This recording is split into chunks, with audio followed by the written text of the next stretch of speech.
Yay, I think we're live. You never really know. No, you don't.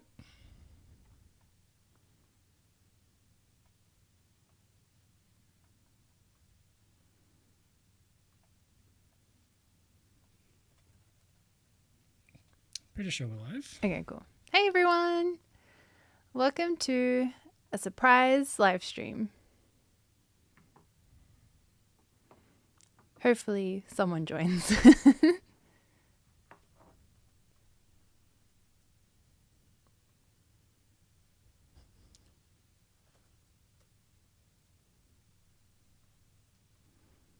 Hello. Okay, so they will join. Okay, cool. I think we're just delayed as always. It's so awkward at the beginning. I took a selfie and I need to post to my Instagram stories a link to the live stream.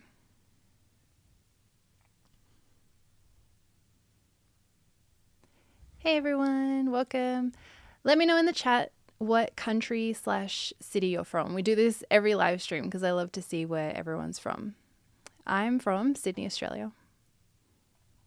While I pick which photo to post to my stories. We have India.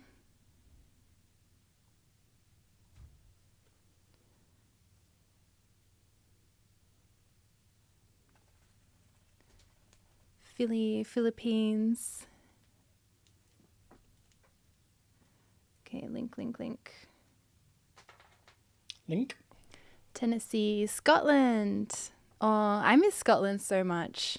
As do I. We went there a while ago. When did we go? It was pre-COVID for sure. Oh, yeah. That was more like 10 years ago. That was ages ago. Join me. Just check one thing. Doing an end of year live stream. And then I do the little hand pointing downwards towards the link. We have California. Oh, visiting Auckland. We were meant to go to New Zealand this year. We were. I think we're going to go. Postponed. Yeah, we'll probably go next year instead. But we're going to go to the South Island. We want to do like a whole road trip around the South. I've never been to, what's that place called? Now I can't remember. Where there's like fjords and stuff. Mind blank. Every time we're on live stream, I mind blank. I always forget everything. Who are you? Where am I? Okay, doing end of year live stream. Post. Done, and then I can get off my phone. Hey, Kung. Hey, Kung. Port Vila, Vanuatu. How are you doing in Vanuatu? There was like a pretty big earthquake there recently.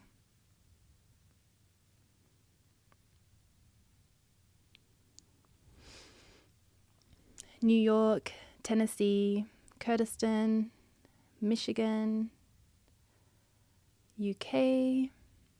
That's awesome. Okay, stories posted. So we kind of want to treat this live stream kind of like a little bit of a podcast, but obviously we're more than happy to answer everyone's questions. So if you've got something you want to ask, something you want us to talk about, let us know in the chat. But yeah, I did write down like a whole bunch of points that I want to talk about just so we're not sitting here awkwardly if we can't think of something to say. This is Dan. Dan is usually behind the scenes, so you don't really see a lot of Dan, but some of you have been asking to see him more and more, so here he is.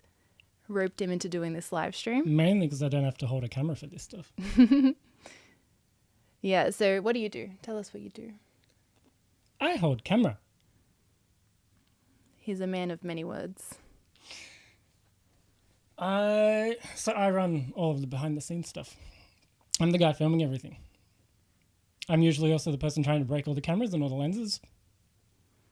Ooh, tell us your best breaking your camera or lens story, because I feel like You've got you've got a couple. We see a lot of Dan. What do you mean? Yeah, true. He's in like the videos. Dan does a lot of like the autofocus test because he runs like really fast to and from the camera, and we always laugh. There was like a comment of someone saying like, I don't like the scary man that runs towards the camera.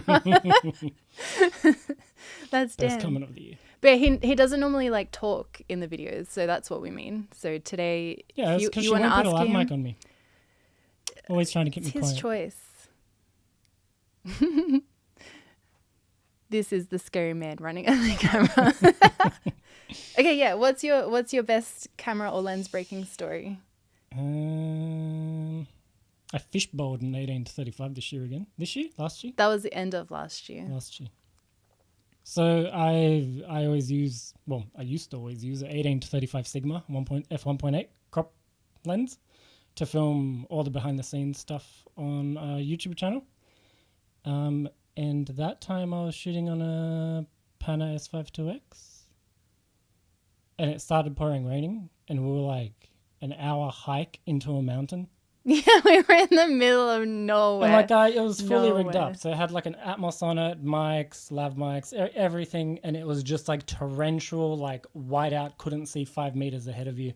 And we were nowhere near our accommodation. Yeah. So we tried to stand under some trees for a while. That did not work. It worked for a little bit. I think I ended up... But we were in like northern New South Wales, so it's like a little bit more, it's like getting a bit more tropical there in a way. And so when it rains, it pours. Like it's an area that just has waterfalls everywhere. So there's a lot of water. And yeah, so S5 IIX survived, no issues, and it got like drenched.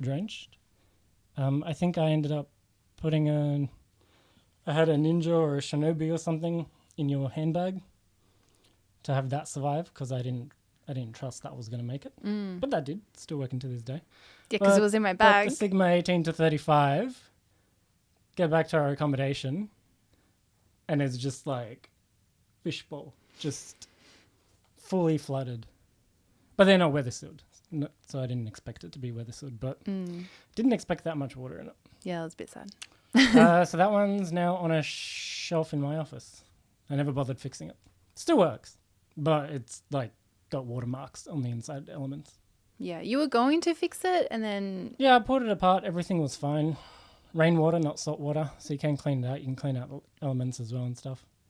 But since then, Sigma released the 28-45. So the 18-35 is dead to me. I mean, it is crop frame and you film on full frame cameras. Yeah. So it makes sense to move to the full frame version. Yeah. And so now instead I just have an L mount and an FE mount 28-45. That are weather sealed, so I can get them soaked as much as I want now. Yeah. I'm working on a photo comparison between that Sigma and the new Sony 28-70 f2 because I feel like, both of those lenses are going to be really popular with like wedding photographers and videographers, I think, as well. So it'll be interesting to see them side by side. And we've reviewed the 28-45. We just haven't posted that yet. Yes. I'm a little bit behind on my editing this year. But I'm working on catching up. Adrian said he's from Poland and it's 3:30 in the morning. Go to bed. Where in Poland are you from? Dan's actually Polish. He's from Gdańsk, his family. Indeed. We've been there a few times. It's beautiful. But I personally really love Poznan in Poland. We go there every time we visit Poland. It's a good city. And I really enjoyed Krakow as well. That was cool. But we've only been there once, and that was like ages ago. Yeah, that tour was like 10 years ago now or something. Yeah, I would like to go again. I want to get back to the mountains. Yeah. In winter, though. Are your parents of Italian origin? Yeah, my last name is super Italian. Yeah, I have my great-grandparents and my grandparents are from Italy and Spain, and then they moved to Argentina. So my parents are Argentinian, and then I was born in Australia, so I've got a little bit of everything. So first up, I think we need to update you on some personal life stuff because I feel like we never really do that on YouTube because like all our videos are just professional. So like... Who has time for life? So, maybe the live streams are a good chance to do that. But yeah, Dan and I went on our first holiday. I'm going to say ever. I actually literally cannot think of another time we went on a real like holiday. Like, yes, we travel a lot, but it's always like either for a job or like with cameras, we are capturing stuff, which I love. I love, love, love doing that. But yeah, I can't remember the last time we went somewhere to do nothing. Have we ever done that? Nope. Okay, Never. so that was our first real holiday and it was amazing. But yeah, we went to Noosa, which is up in Queensland, and I think it's called a subtropical region. So it's like super humid and warm. And we drove there from Sydney. It's like a 11-hour drive from Sydney to Noosa. And we stayed there for about 5 days. It was incredible. And I highly recommend. I feel like a lot of us might be in the same boat where we're all like business owners and we run a business about something we are very passionate about, aka like photography or videography. And it can be easy to like get carried away doing work. I definitely do that a lot. I did that this year. I think we worked a little bit too hard. So yeah, we just need everyone to stop releasing gear, right? Yeah. That's it. No more new lenses. No more new cameras. So yeah, but yeah, it's very important to take time off, to relax, switch your brain off. It can actually make you more productive and make you feel more creative because you get that chance to like switch off for a little bit. So highly recommend if you have the opportunity. Well, I'm hoping that everyone is on some sort of holiday or break right now. Yeah. Is anyone doing anything good? That's the other thing. We've been like working on our backyard recently, which has been really fun. Today, it's apparently going to be like 40 degrees. So we are going to live stream here in the aircon instead. You don't want to go shovel sand? I do not. No. But I'm very excited to have like some nice plants and stuff in the garden. We can do our bokeh test there, lens flares test. I don't have to walk like to the park to take pictures of trees.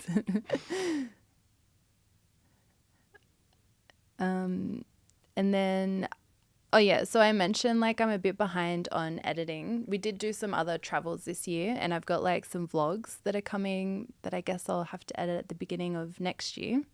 But I want to talk about some of the travel we did and I want to know what your favorite place is that we traveled to.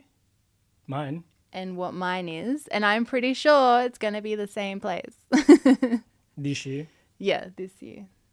So we had like a lot of travel, which was really nice. I appreciate it so much. We got to go to Iceland, which was a trip that Dan and I just did together for fun. And hands down my favorite of the year. Okay, well, just spoil it. I was going to list everything first. Okay, whatever. Yeah, Iceland was my favorite too. I think Iceland's my favorite place I've ever been to ever. But that means it beats Antarctica for you. Yeah, Antarctica's second. But penguins. Yeah, second still. I don't know. It was incredible, but I feel like Iceland has more to offer. So it's like... It also has Arctic foxes. Yeah, Which just has amazing pictures of Arctic foxes, right? No. Why not? Dan got a video of me. We were like hiking somewhere in Iceland and it was like snowing. So I had like my hood on. I was just like looking at the ground. And I had my camera like clipped to my, what's it called? The Peak Design clip thing. To a quick release. And I see someone walking their white fluffy dog, like going for a dog walk in the mountains. And I'm like, it took me a second. I was like, why would someone be walking their dog? And I look up and not even 2 meters away from me, there's this beautiful white fluffy Arctic fox. And I didn't have my camera switched on. I like panicked. Dan has this all on video, by the way, because he was like a bit further away from me. So that'll be coming up in the vlog. I was also on a 16-35, I'm pretty sure. So it's like it's like a spec. It's like the cutest, like most cinematic shot of like Jules standing there, not realizing what is going on. Yeah. I was really confused. And by the time I don't even know if I grabbed my camera. I haven't even looked at that footage yet, but I will, and I'll probably laugh at it later. By the time I did grab my camera, he like just totally ran away. So yeah, that's fun. They're fast. Oh, Jason and Andy are here. Yo. Hey guys. These two have Jason's got well, they both have YouTube channels actually. Yep. Yeah, Jason posts some great videos and so does Andy. So you should check them out. Yep. Oh, Michael. Hello. Any collabs planned with North Borders or Mitch? I already did a collab with Hayden and Mike on with North Borders on Hayden's channel. We did like a portrait photo shoot challenge. It was like pouring rain. It was great fun. It was wet. It was wet. Speaking of wet, somewhere else we went was to Azores with Skylum, which was really fun. And really wet. Except for the weather. Look, there's like a trend to everything we did this year. It was wet. It was just raining the whole year. Yeah. So I was thinking of titling that YouTube video, that vlog, we went to Azores and everything went wrong or something like that. Because like, yeah, a lot of the sites in Azores are these amazing like craters on the top of mountains. Epic. Like it looks so cool. But every time we got up towards the mountains, it was just like a whiteout of fog because it was always raining. It got to the point where we were like checking weather security cameras at different points on the island. And we would like hoping that one of them would be clear. Yeah. And we'd be telling the bus, like the driver that we had, like, wait, no, turn around, go to this one because the one we're going to is just a full whiteout again. Yeah. Let's try to hit this. And we're just doing laps around the island. Yeah. It was funny. But we had really good like company. I loved that whole group that we were with. I don't know if you guys know, I'll just mention we were there with Lee Zavitz as well because we have, I feel like, very similar channels where we both do like portrait photography while doing gear reviews. So he was there. I've got a vlog that I have to edit at some point. But yeah, that was fun. And then after that, we had our trip to Japan which started off as a trip with Lumix. And then we decided to extend it and just like explore a bit more of Japan because we've never been there properly. We were there a year before that, but that was just for a week and we were working. Yeah. So yeah, that was really nice getting to see Japan. I ate so much food. So that's all we did. Yeah. And we ate food at Disneyland too. That's it. What else do you do when you go to Japan? I mean... Eat food. Yeah. Yep. Do you have any plans to visit the US anytime soon? Any national park? Yes. We are going next year. I'm so excited. But yeah, we're going in February. Sorry, sometimes when I'm talking, I like stop talking and I'm like, it's because I get distracted reading the chat. Anyway, we're going in February and we're going to be going to Texas. Is that for WPPI? I should have checked beforehand. But yeah, we're going there for Apathy to do some conventions there, which is really exciting. And then Dan and I are going to do some travel as well because like we love traveling. I think it's fun. And then we'll be at Imaging USA as well. Yeah. Which is in Las Vegas, but maybe it's the other way around. I don't know. I have to check. But yeah, we want to go to do some of the Utah national parks in February because I would love to see desert and snow at the same time. I think that would be like the coolest thing. I think it's the other way around indeed. Oh, okay. PPI in Vegas, Imaging USA. There we go. In Texas. Yes. There we go. Yeah, I get confused. We're upside down here. Come on, we forget things.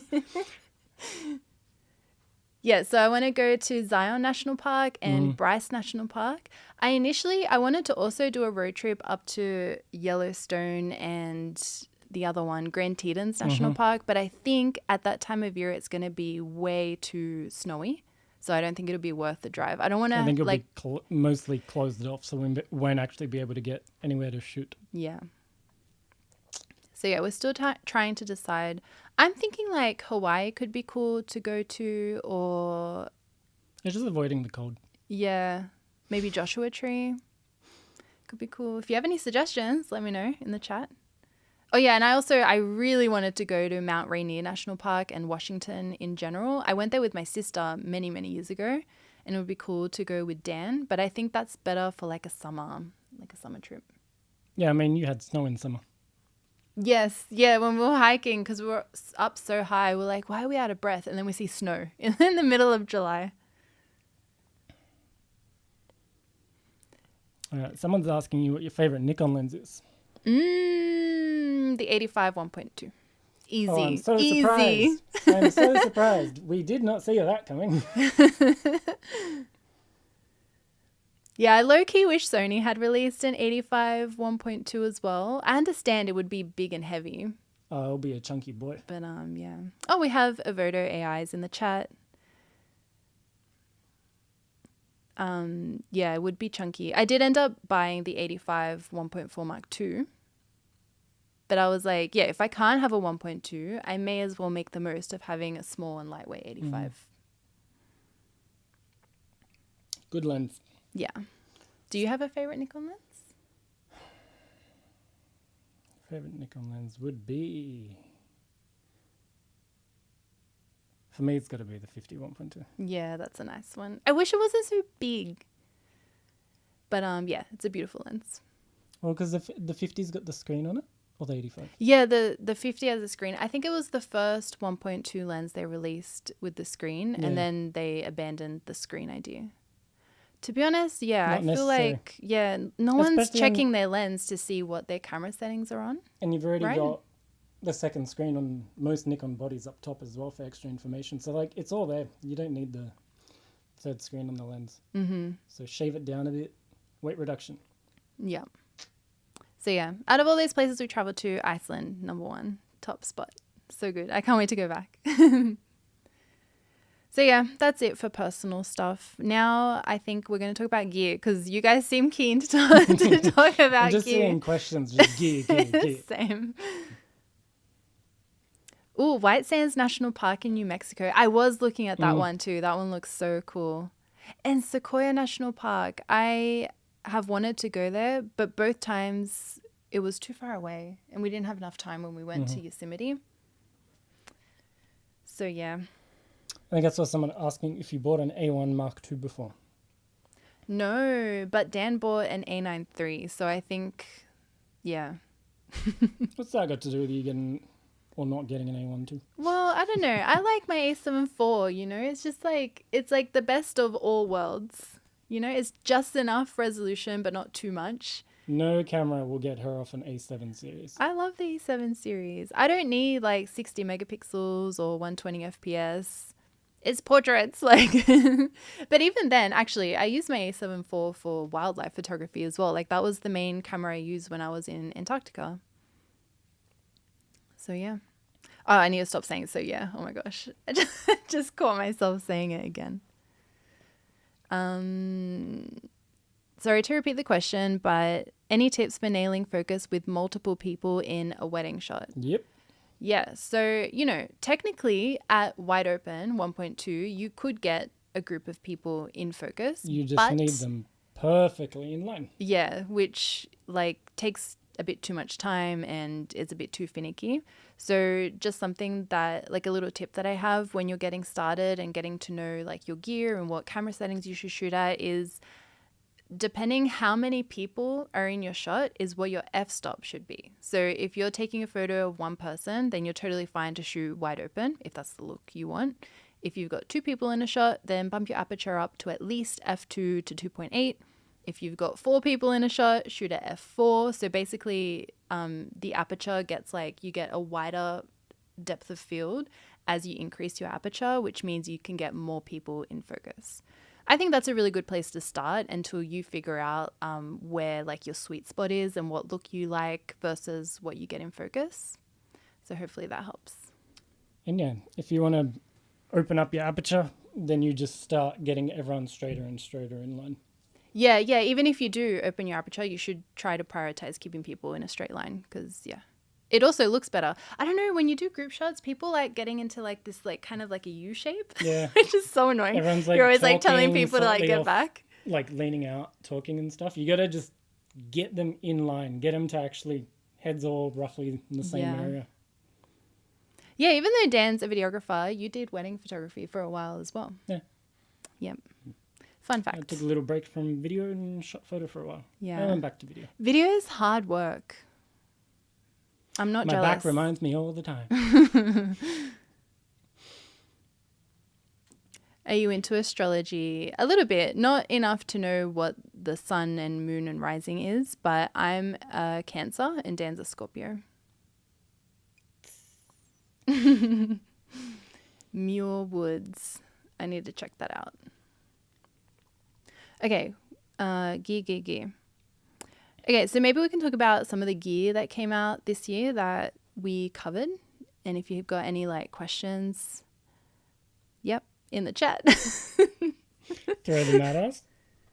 Okay, so the year started off with the Lumix 100mm f2.8 macro lens. That is a banger of a macro lens. Yeah, that is such a cool macro. It's tiny. It's half the size of the Sony 90. Yeah, we have the And the quality Sony 90. is just as good. I use the Sony 90 macro mostly to scan my film, but it is also a good portrait lens, and I used to use it for weddings as well when you want to get like detail shots. And handy for like product shots, close-ups. But damn, it's big and quite heavy. And pretty slow when it comes to autofocus. It is a little slow. Although the 90mm has that cool like AF to MF ring where you like snap the ring of the lens up and down, which is really cool. It's really cool, especially when you forget that it has that lens and you've got it on MF and you're like, what's going on? Yeah. Yeah. So yeah, the Lumix 100mm macro is really, really impressive. Yeah, bare very bones, nice. no image stabilization, but in this day and age, you don't really need it with IBIS and camera. And it just weighs nothing. I can't believe they kept it so small. Yeah. We'll group it up. So I've got next, we have the Lumix 18 to 40, which is a kit lens. It's f4.5 to 5.6. And I did a comparison with Sony's kit lens for that video using the Lumix S9 and the Sony A7C II. But yeah, again, that Lumix lens is really impressive. I really like the image quality of Lumix glass. I think it's really pretty. And for a kit lens, it was actually really impressive. Like, I love fast glass. I shoot on a 28 to 45 f1.8. Yeah, we deal with zoom the lens, back problems because we want bokeh, you know? I like bokeh. That kit lens has vibe, and that's a rare occurrence in kit lenses. I don't like most kit lenses. I'm very harsh on them. Yeah. But yeah, that one, one's I was good. like, oh, I could vlog on this. Like, that would be nice. Because we've been vlogging on either the A7S III or the A9 III. And we use the 16 to 35 f2.8 GM2. Because when I reviewed that lens, I actually fell in love with it. And I'm a prime lens user. We own a lot of zooms for I don't think shooters. Yeah, no, I was like, I don't think I can say I'm a prime lens shooter anymore because I actually have a lot of zooms in my bag.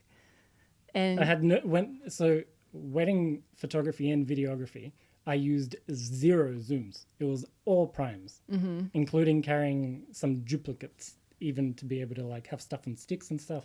You did. So it was all I forgot about primes, that. and now I rarely touch them. Yeah. So yeah, I forgot what I was talking about. So yeah, oh my god, I need to A7S stop. It's so annoying. A7S III, vlogging rig. Oh yeah. So we 1635. do the 1635 and a gimbal, which is a lot when you're traveling. And then when I was using the S9 with the kit lens, I was like, wow, this is like so tiny. It'd be so convenient. And the IBIS is good. But also bokeh, you know. I do it for the bokeh. And then on top of that, with Lumix, they had 2 bodies come out this year, which is the GH7 and the Mark II and the S9. I don't remember. But yeah, the GH7 was cool. I've never done a photo shoot on Micro Four Thirds before, so that was my first experience. I wish I had shot with a higher aperture at the time because the photos were not at the level of sharpness that I'm normally used to.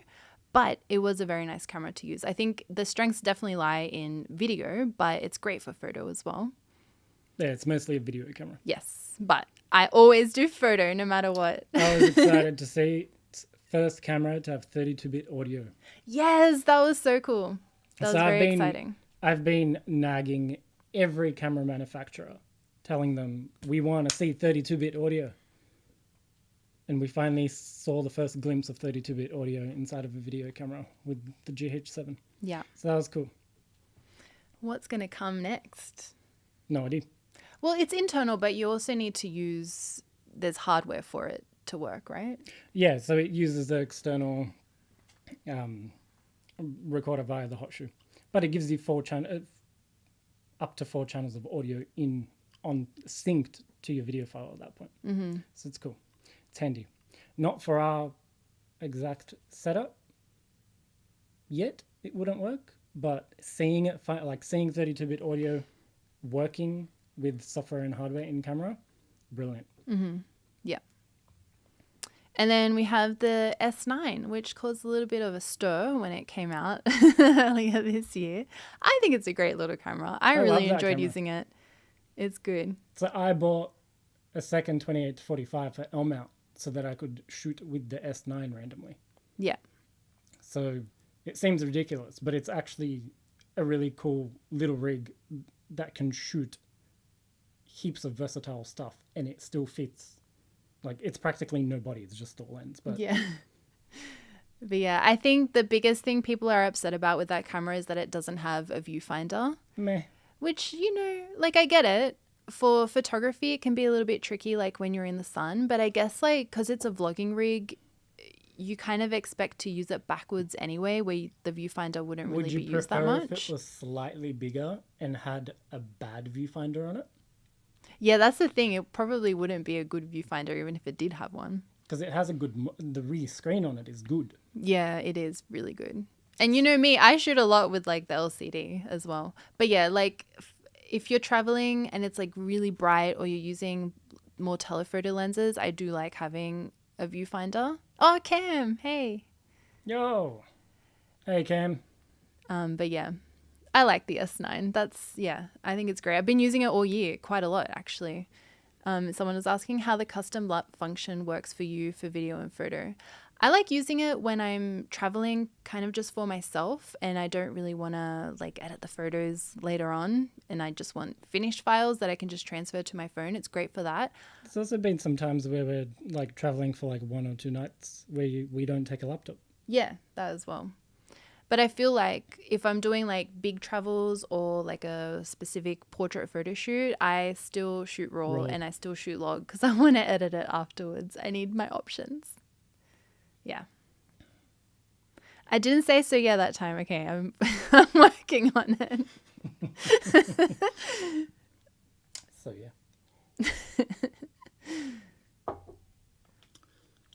yeah. Which mic for vlogging, Dan? Dan's an audio engineer. I don't know if you know this about him.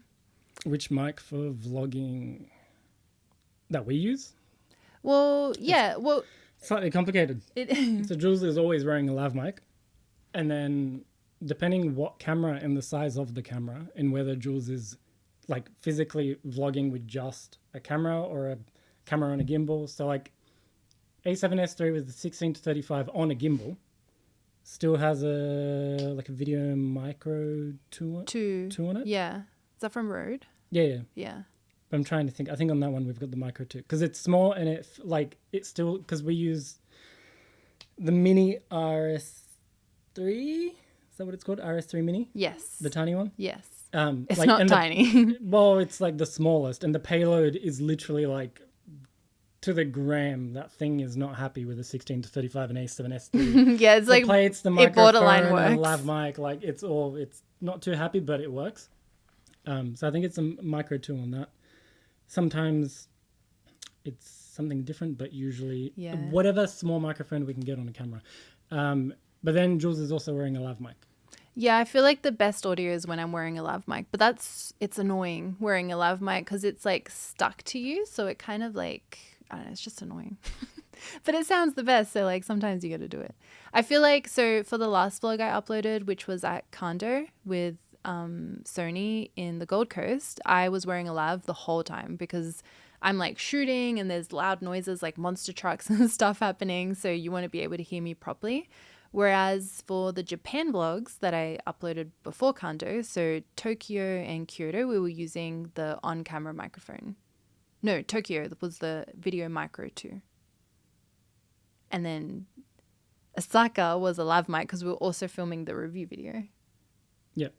Yeah. So if you want to hear the difference, you can check the video micro is in Tokyo and the lav mic is in Kando. And I think specifically Osaka, you had a lav mic on you, and then later on within in the vlogs we also just used like the Rode Wireless Pro without a lav mic attached to it, just the onboard microphone. Yes, yeah, we do things different things all the time. What it sounded like. But we're always changing things up. Oh, Michael said, I have Apathy. It's really nice to have when I have a lot of photos to edit. Thank you. Nice. Yeah, I'm so happy that Apity launched this year. We're gonna get to that. Okay, next we have, so that's it for Lumix. Now we have some random lenses that came out. So we have the Sigma 28 to 45 f1.8, which we were just talking I about. like how you just call that a random lens. Oh, randomly we No, had it's in like third party. Sorry, I should have said third party. Come out. Just some random lens. Well, yeah, Dan bought that lens. Twice. Oh yeah, once for Sony, once for Lumix. Okay. My life is complete. Once you've got the same lens for 2 mounts, your life is complete. I can tell you that much. Thank you, Cam. That's so nice. First, Oh, cheers, Cam. I'm loving Apity. 2, if you could only choose one prime lens for fashion or test shoots, which lens would it be? That's the easiest question for me to answer ever. Drum roll. 35mm f1.4 GM. Yeah, that's my favorite lens, and it's been my favorite lens like since it came out, pretty much. What would it take for another 35 to beat that 35? Okay, so I've been a lover of a 35 for a really, really long time. So back when I used to use the Canon 5D series, I was using the 35 1.4. What was it called? L? Was that the L series? Yeah. So the Mark 1. I love that lens so much. Which we still use on a film. Yeah, when I have the film camera, the 1V. Yes. What's it called? Yep. Okay, and then Canon came out with the 35 1.4L Mark II. And that lens, look, that lens, it is beautiful. It takes really sharp photos. It performs really well, but it has like a really distracting lens flare that pops up all the time. And you know me, I shoot with backlight a lot. So that lens flare was always popping up in my photos, which is really annoying. I remember shooting weddings with those 2 lenses, and the lens flare on the Mark II was just... It was a lot. Always in the way. Which some people say when we talk about this that they don't notice the lens flare. I was like, maybe it's the Australian sun. I don't know. And then I moved to Sony, and at the time Sony only had the Zeiss 35 1.4, which is a great 35. Again, it's like the Mark 1 of Canon's 35. It's got a little bit of like a softer film-like kind of vibe to it. It's got character. People used to also complain that the focus was off or something, slightly to the side. I think it depended on which one you had. Yeah.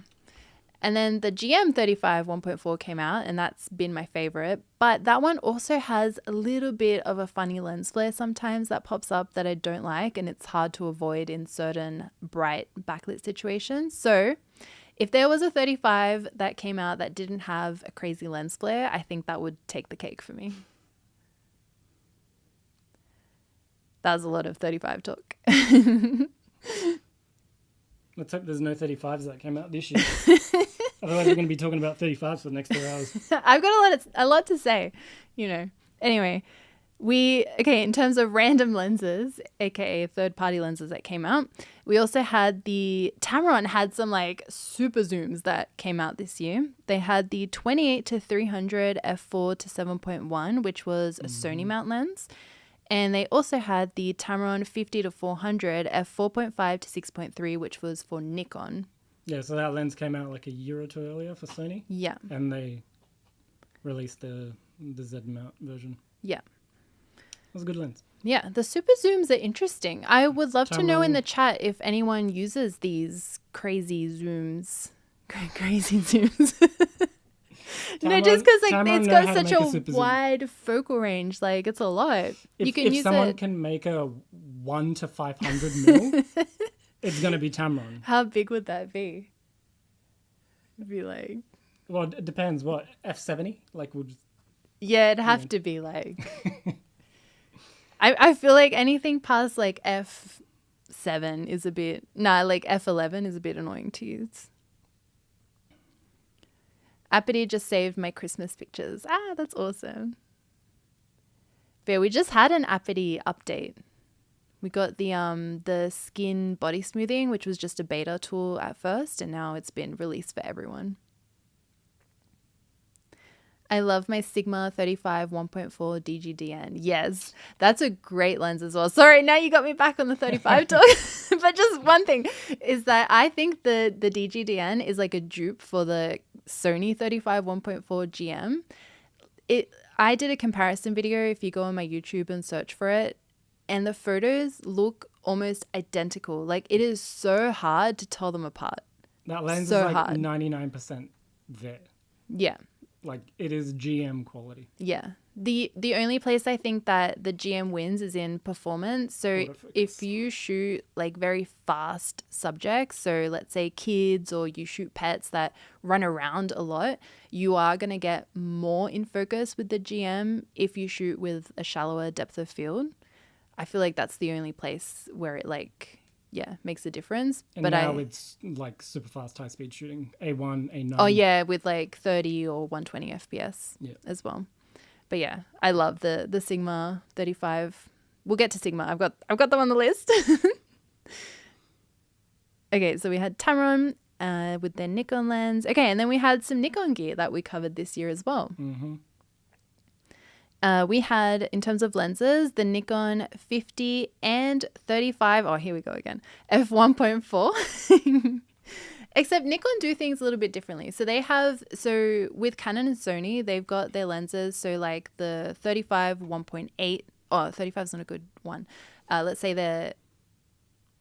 with Canon, okay, with their 85 1.8 is like their cheapest lens. Then they've got the 85 1.4, which is like mid-range, and then they've got the 85 1.2, which is high-end.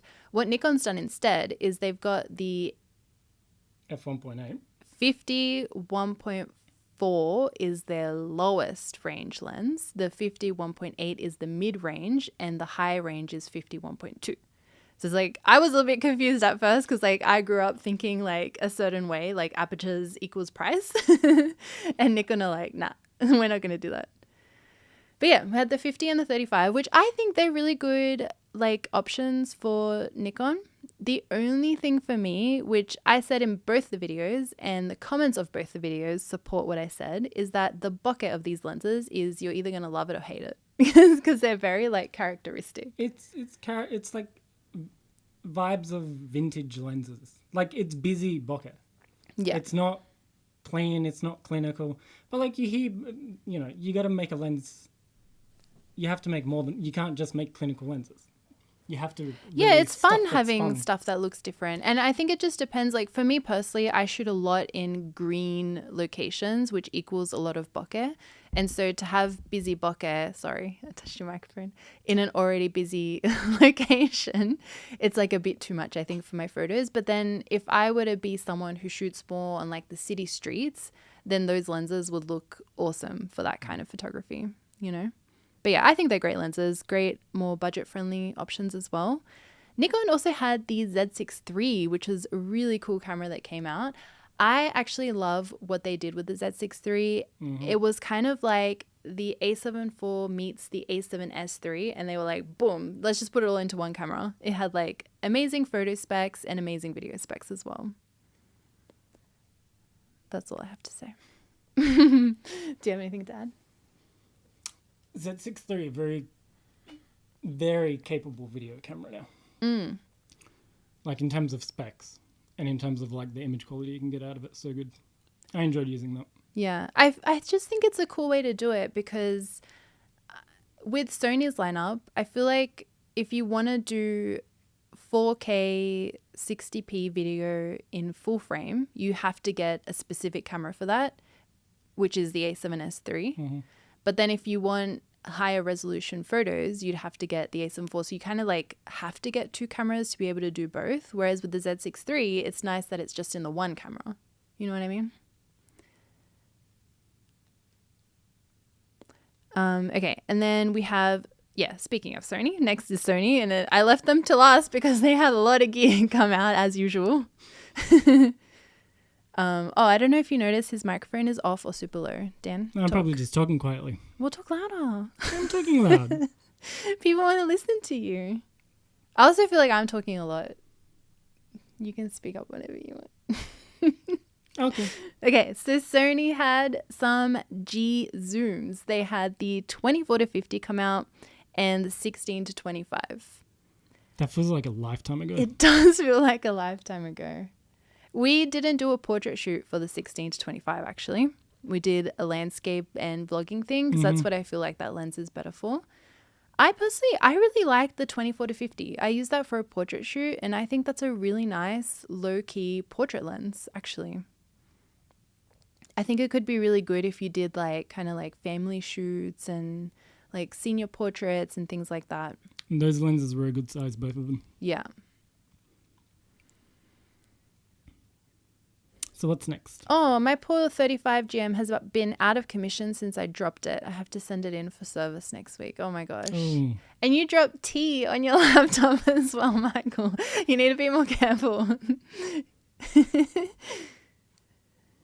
Okay, next Sony they had a bunch of high-end gear release. So we started off with the 300mm f2.8 GM, which I don't know if that came out at the end of last year or this year, but I reviewed it this year. It got announced at the end of last year. I can't remember when it was available to public, whether it was at the end of last year. I'm pretty sure it was the beginning of this year. Yeah. But yeah, I used that. Sony had set up like a day with the A9 III where we were like shooting sports and stuff, which was so much fun because I like never get to shoot that kind of stuff. And it's always nice shooting something different. Yeah, because our review came a bit later than the US people. But so we used the 300, which is stunning. And then they have the 85 1.4 GM2, which came out, which so amazing. I bought one. And then also the 28-70 f2 came out this year as well, which I think is going to be like one of the most popular lenses for wedding photographers, hands down. Hands down. And the A9 III. Yeah, and we also had the A9 III, as I mentioned.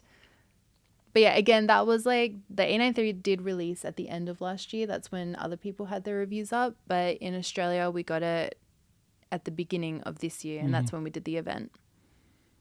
I really liked getting to shoot the skateboarders. That was really fun. Yeah. That was a highlight for me. And that put that camera and that lens through its paces. Mostly that camera shooting 120 FPS. Yeah. Oh, look, it's so fun shooting 120 FPS. It is so not fun when you have to go home and download and then cull your files. It's absolutely horrible. I own an A9 III and shoot photo for Jules sometimes. Yeah. And Jules has to cull. Not fun. It's just like you're like choosing and the photo does like this. Like there's barely anything different.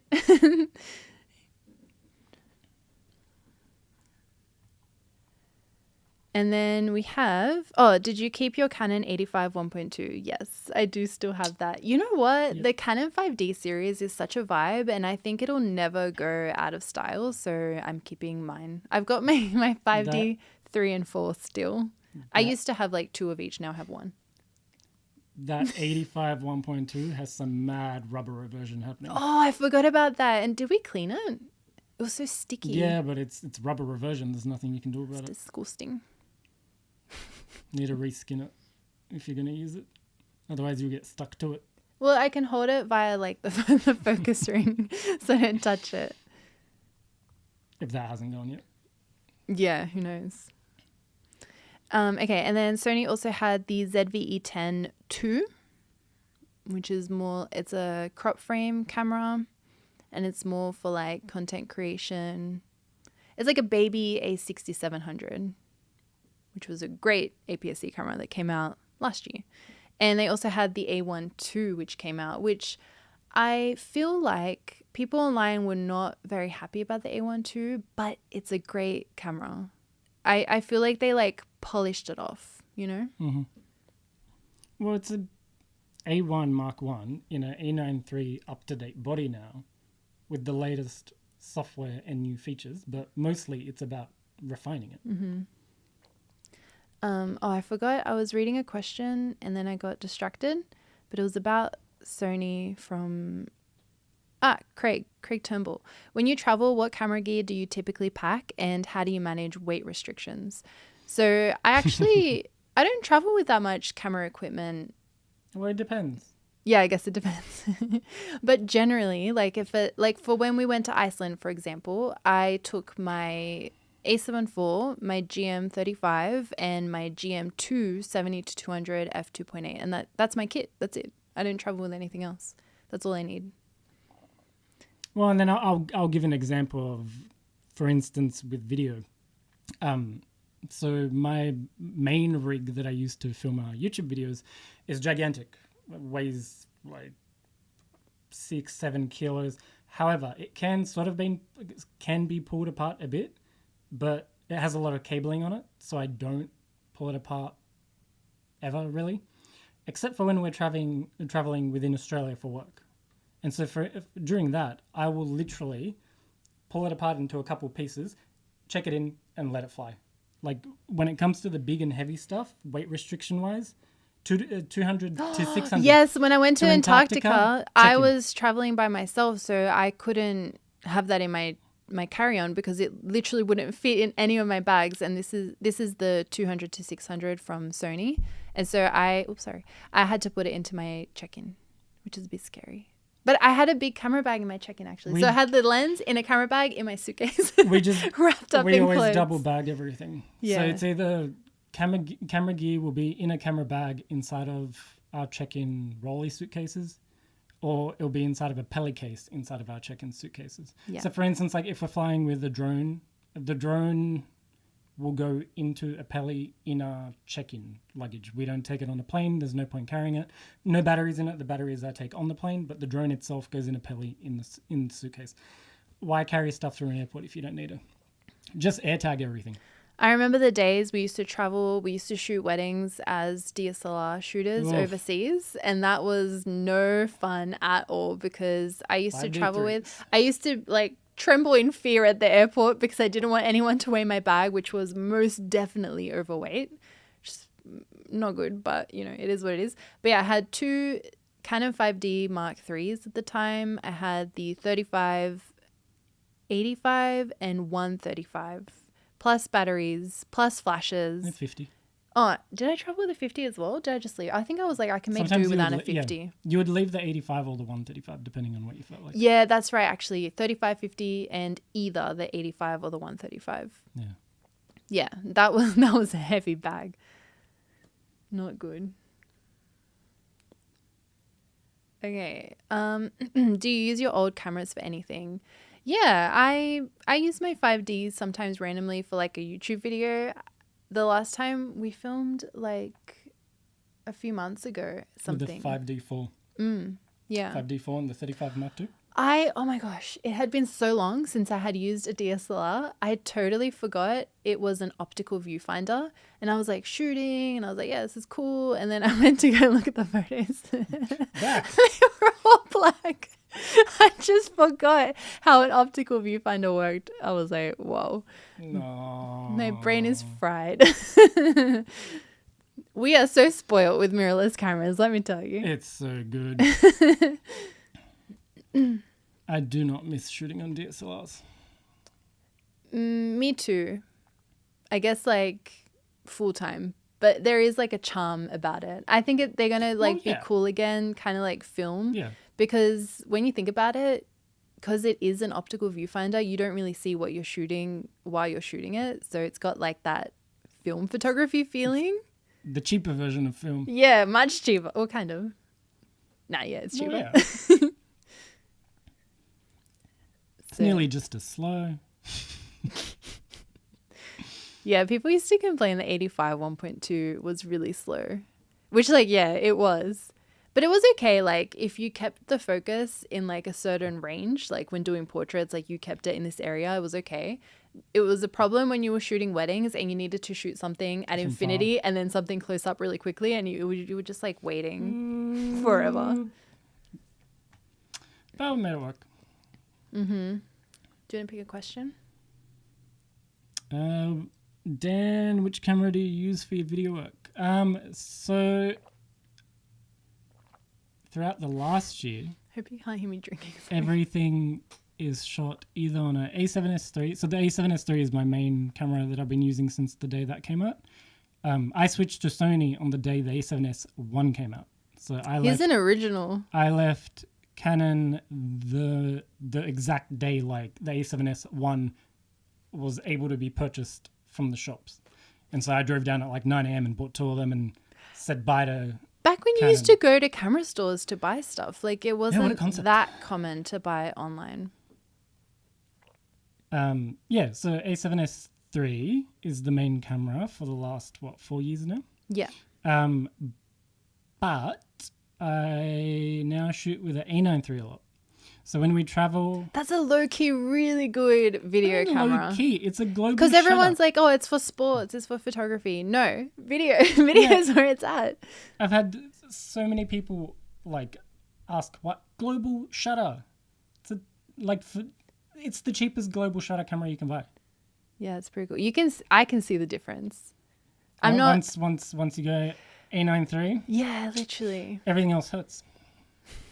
But obviously it's got like its cons. It's not amazing in low light, that sort of stuff. But I love it. Global shutter on especially A9 III 16-35 on a gimbal. Were we doing that? Was Iceland or A7S3? Yeah, Iceland A9 III. A9 III. And like especially just having the best weather sealing for travels like that, the A9 III beats out the A7S III. Do you think an A7 IV will come out? I don't know if Sony's like a A7S IV. A7S IV. I don't know if Sony's abandoned the so. S line. I hope so too. I want a viewfinder. So the argument is FX3 Mark II. It's like but viewfinder. But I want a viewfinder. So I don't know. I'd love an A9 III body, like the flippy tilty screen that's on the A9 III now. And the body itself is the perfect body, in my opinion, that Sony has made. Mm-hmm. And they know it. They're like using it for all their cameras now. They didn't even have to like redesign anything for the A1 II. They're like, yeah, this is as good as it gets. Like, this is perfection. So I want to see an A7S IV in that body with that screen, with that viewfinder. Mm-hmm. So I don't like, if you're an A7S III shooter, you know it's got like the viewfinder. I dub it the IMAX viewfinder. Mm-hmm. You've got like the nice big fat wide viewfinder, 10 megapixels, which then the A1, the A7R5 and the A9 III have it. And the A1 too? A1 II, yes. They're all slightly different, but they're all 10 megapixel, nice big fat viewfinders. Yeah. So yeah, A7S4 would need to have that for me. Jason said I would buy the A9 III sensor and specs in a FX3 body. Other way around. Love it. See, we all have like our own things that we want in a camera. Yeah. Yeah, so A9 III, A7S III, and S9. The little mini Trojan horse. Horses. Horse-eye. I'm losing it. Anyway. Yeah, so S9. But everything's now being filmed on a 28-45 across those 3 camera bodies. Yeah. Can you believe our entire channel was filmed on an A7S S3 running in clear image zoom with a crop frame, an APS-C Sigma 18-35 f1.8. Yeah. But it's a vibe. It's a vibe, and you can't replicate it with anything else. And I feel like no one would really know, like, looking at our videos. It's my definition of bad good. It's the right amount of bad and good mixed together gives you vibe. And the 28-45 now is, like, just the modern version of that, in my opinion. Yeah. Yeah. It's really nice. Okay. So, yeah.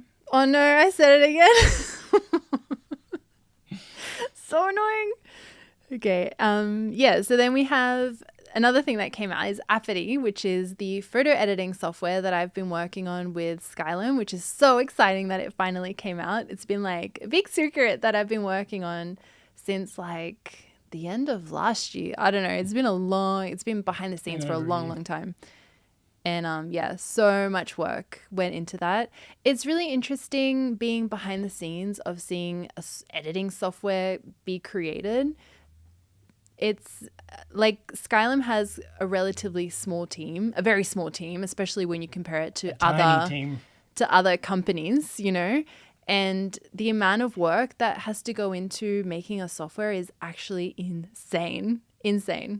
So yeah, their developers have been working so hard to like come up with new tools and get the software working really well. So that was really exciting when we finally got to announce it, and then when we finally got to release it for everyone to get to use. So that was like, yeah, a big milestone this year. I think I'm so proud of that. It was a crazy, hectic, stressful.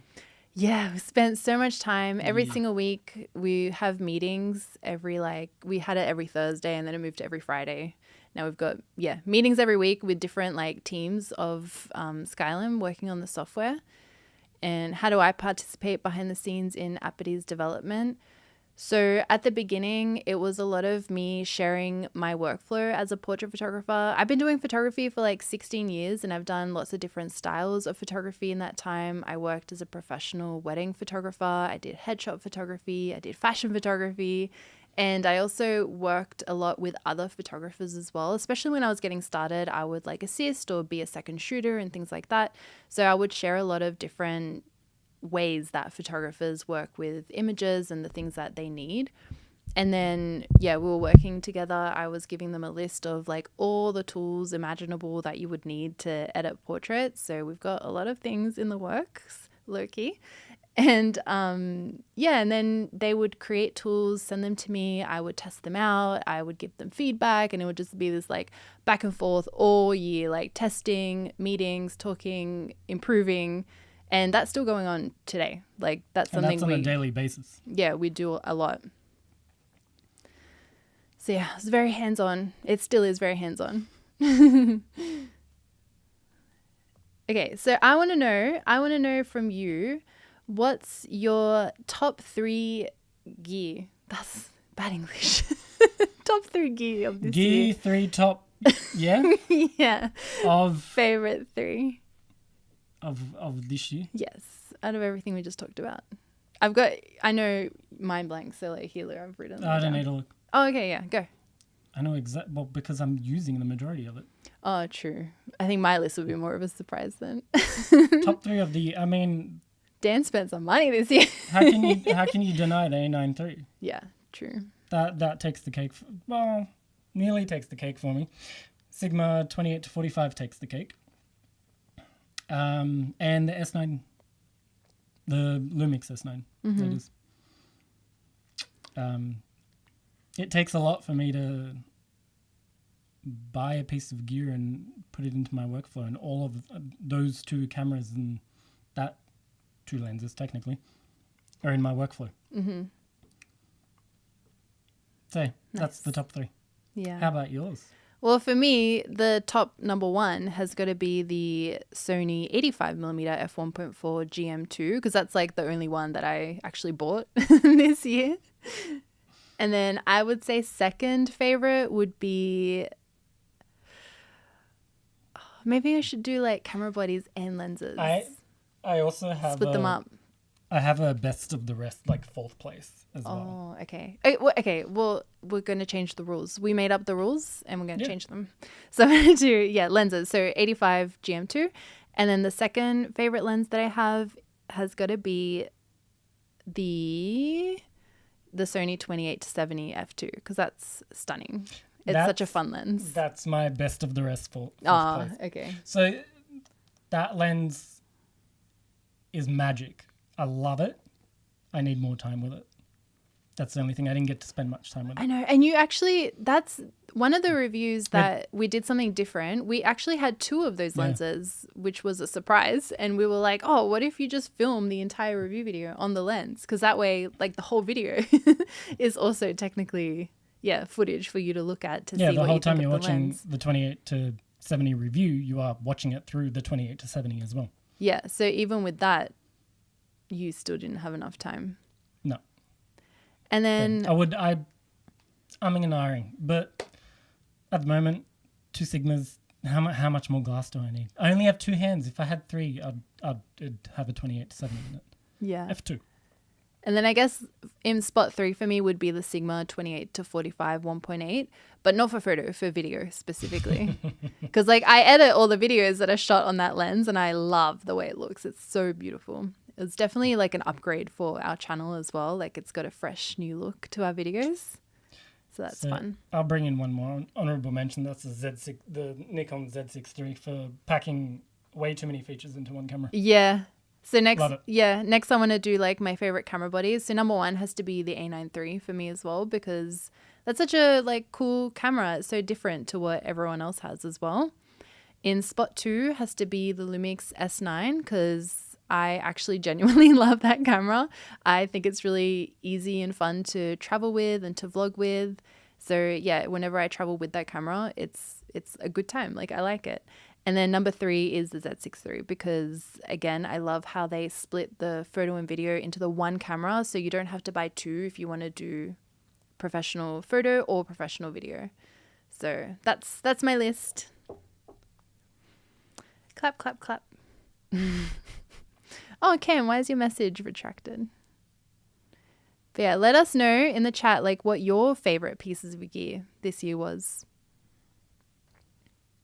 Yeah, I'm seeing 85 1.4 GM2. Yeah. Absolutely. A9 III, A1 Mark II. We had some good flagship gear this year. Yeah. Oh, I'm still using the Sony A7 II as my main camera. That was my first Sony experience, was with the A7 II.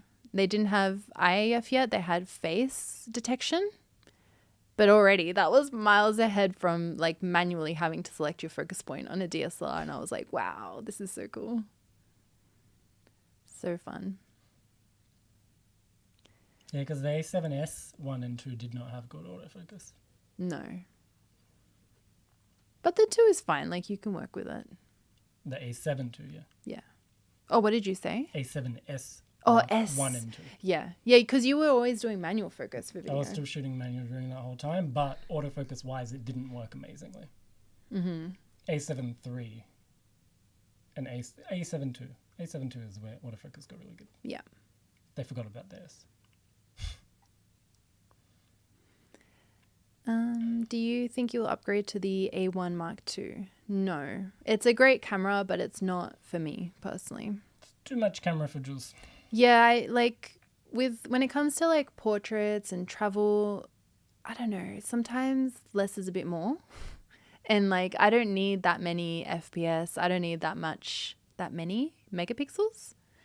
So for me, I like the 33 megapixels of the A7 IV. I'm getting confused with all the names. I was going to say S. Yeah, I was like, the A7 IV is just like a sweet spot, you know? Yeah. So I'm really, really happy with that camera. I'm actually really curious to see what Sony do with the A7 V. Like, what are they going to add in there? Obviously, they're going to do the tilt and flip screen, and if they don't, you will hear about it in my review. They have to. The whole review will be like 16 minutes of Jules sitting there going, I'm not reviewing this. It does not have the screen on it. Yeah, pretty much. So yeah, I'm curious like what they do. A7 III was the game changer. Yeah, I agree. That was such a cool camera. Yeah, because IAF was pushed out in a firmware upgrade. You're too faint. Hello.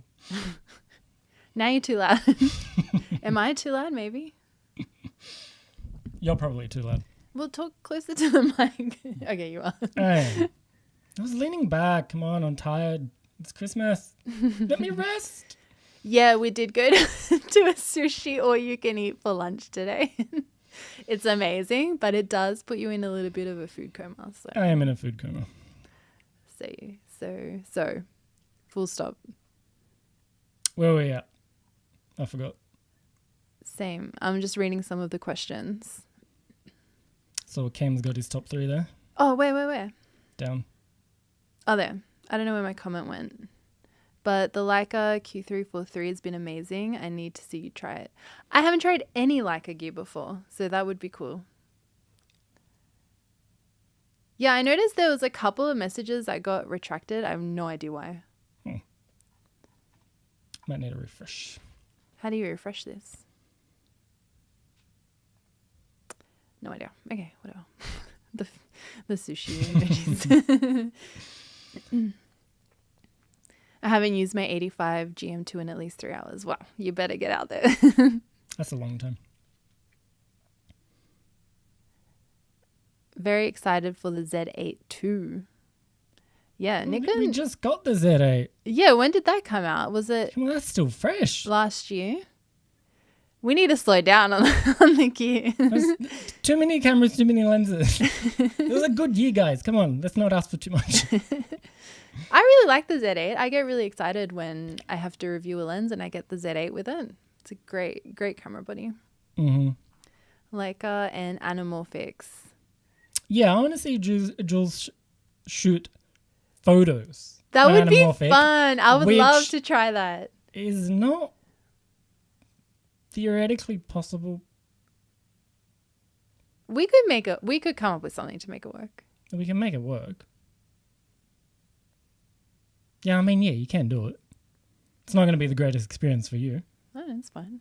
That makes it But more yeah, fun. now we've got anamorphic autofocus. I so- like doing little photography experiments on YouTube. Like one of my favorite videos is when I did a portrait photo shoot with the 400mm f2.8 GM. That's a prime lens. You cannot zoom. And I did a portrait shoot with a model with that lens. And yeah, I was just running around all over the place because it's so telephoto. It's really hard to compose your photos, but that was really fun. We had the 600 as well, but we never got around to it. Yeah, we had that during lockdown, so we couldn't do a portrait shoot. Still got to do that. Yeah, I was taking portraits of the moon. I instead. still want to see Jules shoot with the 600 f4 with the 2x teleconverter, a portrait photo shoot. Does Nikon have a 800? Yes. I think I should do that too. That'd be funny. And then in Poznan, Poland, I used the 200 to 600 for a portrait shoot as well. But I love those photos. Yeah, but that was a bit more cheating because you can zoom, so it's a little bit easier. And I would basically zoom out to 200 to see where I'm at, and then zoom into 600 to like compose my portrait.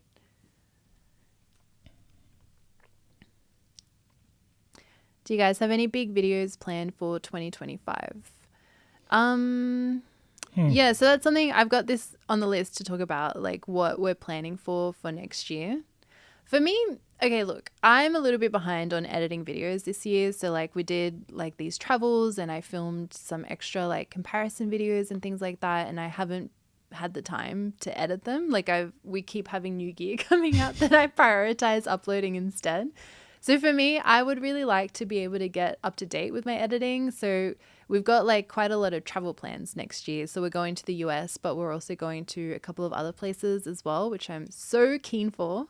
And yeah, for me, I want to upload more travel videos because I feel like you enjoy watching them because I get to do more than just portrait photography. And I think more people relate to it because a lot of us, like when I bump into people on the streets that recognize me, it's when we're at like photo spots when we're traveling. And I'm like, oh, like we all love doing a little bit of everything. So I definitely want to upload more of my travel videos doing like landscape photography and street photography and stuff because that's a lot of fun.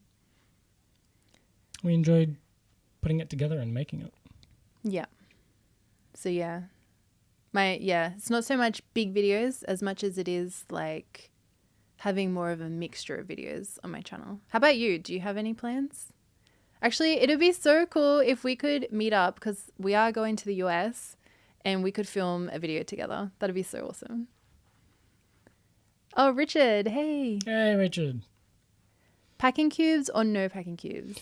It is packing cubes. Oh, sorry. You're going to have no teeth in a minute. Packing cubes, no packing cubes. Mom. This is why he doesn't want to sit close to the microphone. Yeah, because this one's like... I'm part Italian. I talk with my hands. Packing cubes. Otherwise, I can't find anything. And there's a reason Because for it, though. Because it's all black. So just imagine a suitcase. Everything is black and there's no packing cubes. it's just a void. Yep. Darker than space. Yep. Okay. What's next on the list? Oh, okay. We have some gear that came out that we didn't review for no reason. We just like didn't get the chance. Sigma had a crazy year this year. They had They had a lot of stuff coming. yeah, so much stuff and like good stuff. They had the 50 f1.2, the 24 to 70 f2.8 Mark II, and the 28 to 105 f2.8, which I can see being a good travel lens. But yeah, I didn't get a chance to review any of it, unfortunately. The last Sigma lens, well, we used the 24 to 40, 50? Which one are you talking about? The Sigma, 28 to 45, 28 to 1.8, close enough. And we've got the 24 F. Well, I was saying that's the last one we reviewed, and before that, I reviewed the Sigma 35 DGDN, which is a great lens. So I can only assume that these that they came out with are great as well.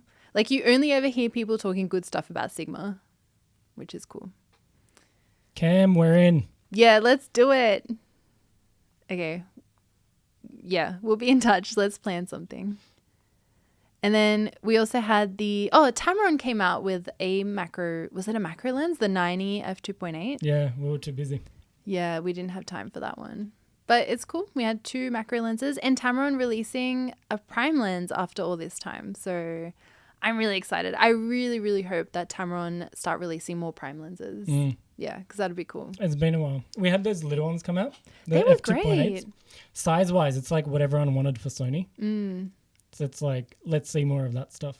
We've had so many like large super zooms. Let's get some small f2 lenses or something happening would be cool.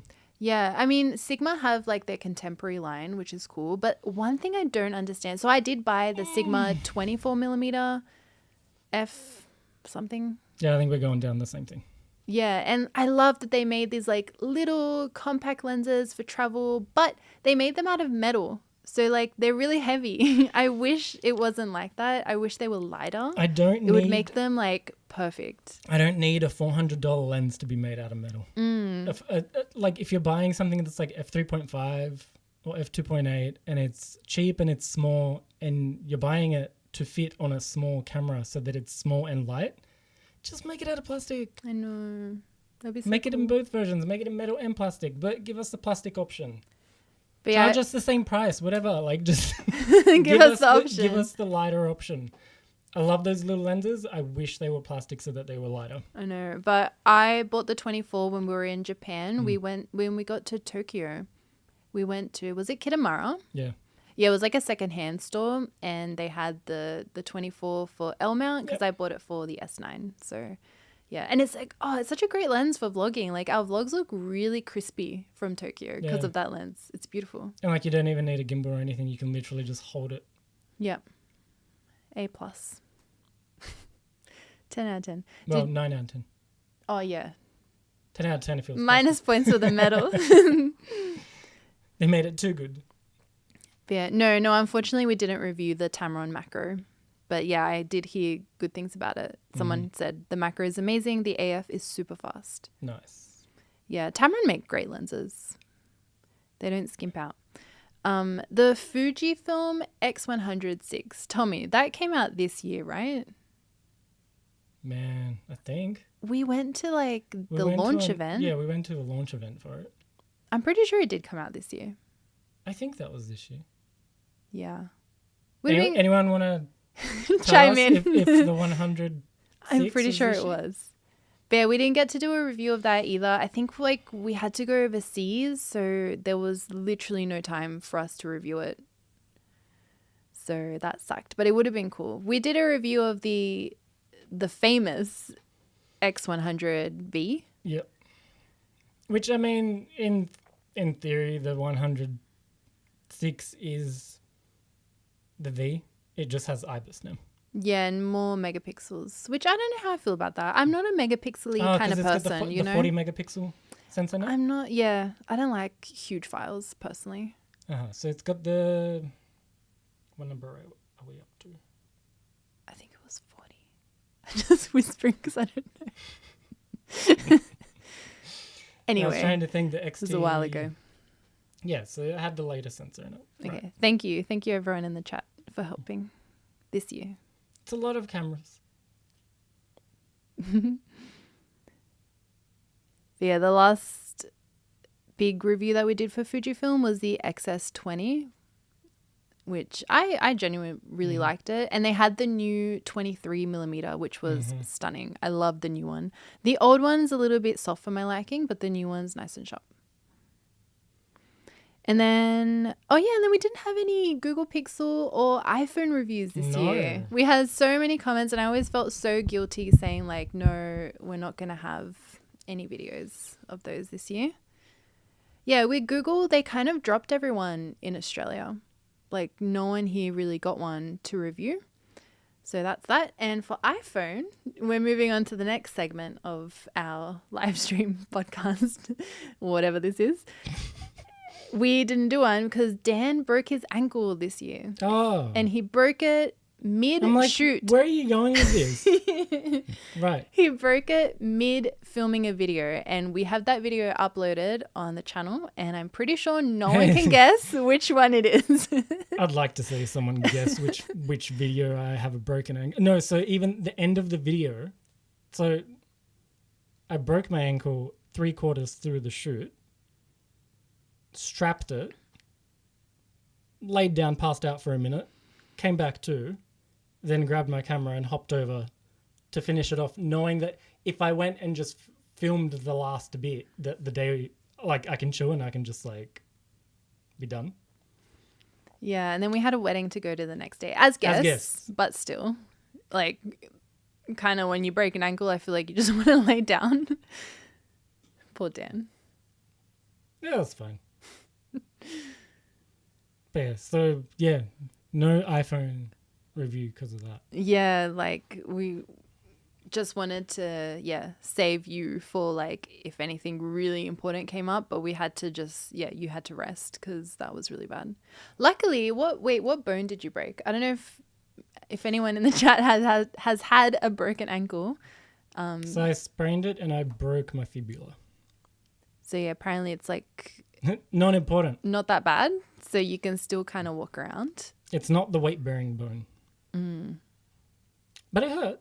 Yeah. Yeah. It was and really when it inflamed in under 10 seconds. Like I watched it, like I heard the snap and then I just watched it grow.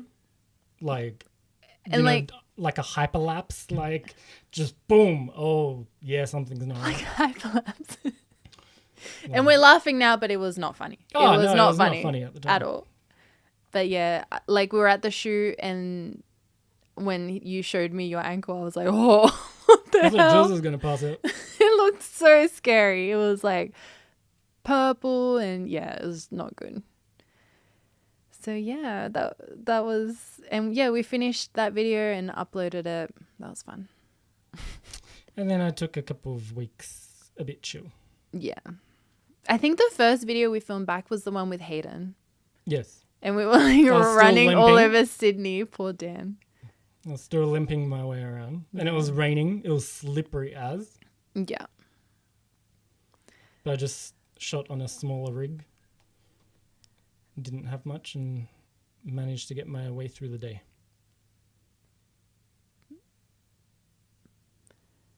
So that's kind of it. I don't have anything else on my list. Where did my list go? Oh, yeah. Okay. Are you okay now, Dan? Yeah, I'm fine. Back to normal? Yeah. How many months has it been, actually? It's been like... It was in September that it happened. Yeah.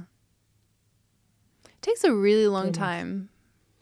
I still have to be careful. I can feel that something, like it's still healing, I guess. On like super uneven terrain.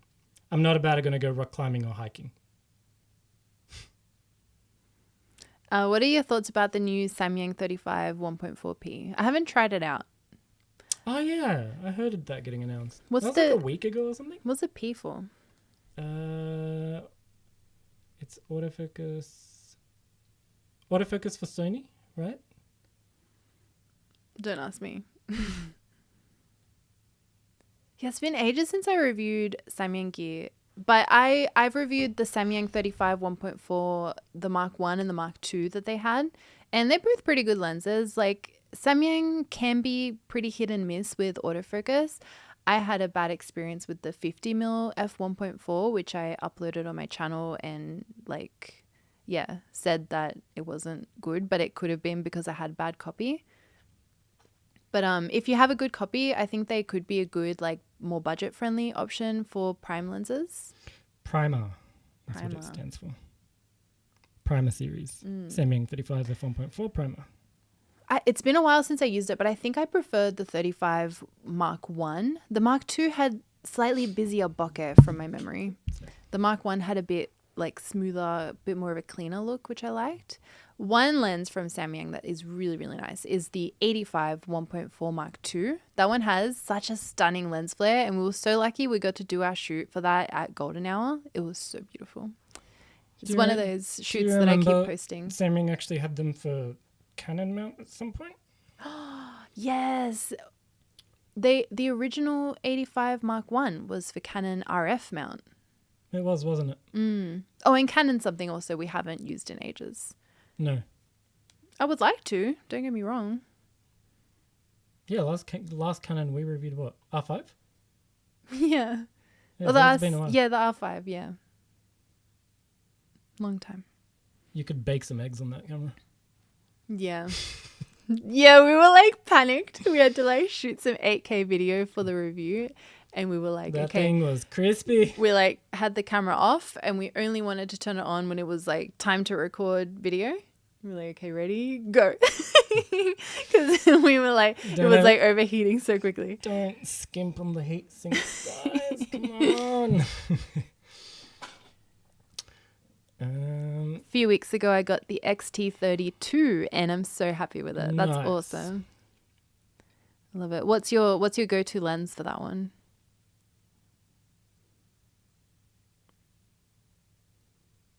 Someone's asking, where's Evie? Where is she? She's doing what she does best. Working hard. In bed. Asleep. Yeah, Evie and Olive are good. But I think they get scared when I do like meetings and stuff here because they don't like people, so they don't want to come. They're antisocial. But yeah, you guys get to see them in our autofocus test during our reviews. They did not want to work as hard during They the really A1 too. didn't. So the A1 Mark 1 video, Evie worked quite hard on that video. She was so cute. And we really got to put the autofocus through its paces. And this time, both of them were a bit like, nah. You don't pay us enough. I think it's your chair because I kept thinking Yeah. that as well, but no. Jason's wondering, do you think A7 IV will have a new sensor, or do you think they'll keep the same 33 megapixel? I hope they keep it. I think they'll keep it because is this not the first one with 33 megapixels? Well, and then the A7C2 got it. Yeah. I feel like And that's it. they could do one more generation with 33. Because then it's kind of awkward, like if you go up again, then it's going to be a bit too close to the A7R. Yeah. Like the A7R4 was 40 megapixels. You're so close to yeah, that. true It's that. already close to it. Yeah. The But 4 or the 3? the A7, the R3 was a really, really popular camera. Do you remember that? The 40 megapixel one. Yeah. Yeah. Yeah. So the 3 was up So to 40 megapixels, and maybe. then the 4 and the 5 was 60. Mm-hmm. Yeah. Maybe they want to get back to that like iconic A7R3. But no, I think they'll keep the 33 megapixels. I think they'll stay. And I hope they do. I don't need more megapixels. And I actually hear a lot of wedding photographers, there's some that use the A7 III still, and they don't want to upgrade to the A7 IV because of that jump in megapixels. I mean, the amount of wedding photographers shooting on A9. yeah, 1, 2, because 3 like over the 24 years. megapixels is enough for Yeah. them. And I feel like the 7 series is like for weddings, portraits, like that kind of job. Well, I it's don't the know. jack of all trades. You can use that camera for anything. Yeah. Yeah, I don't want to see it personally go higher. I think 33 is enough. Yeah, same. I get going up from 20 something to 33, Yeah, I think that's good. It's nice having Understandable. that option. but 33 is the sweet spot. Also, we think. What do we know? Yeah, at the end of the day, it's like personal preference, like, yeah. How do you shoot drones? Ooh, I have the Mavic 3 Pro. I love that drone. And then I have a few because like I did some reviewing for DJI a couple of years ago for like a few years. So So we have the Air 3.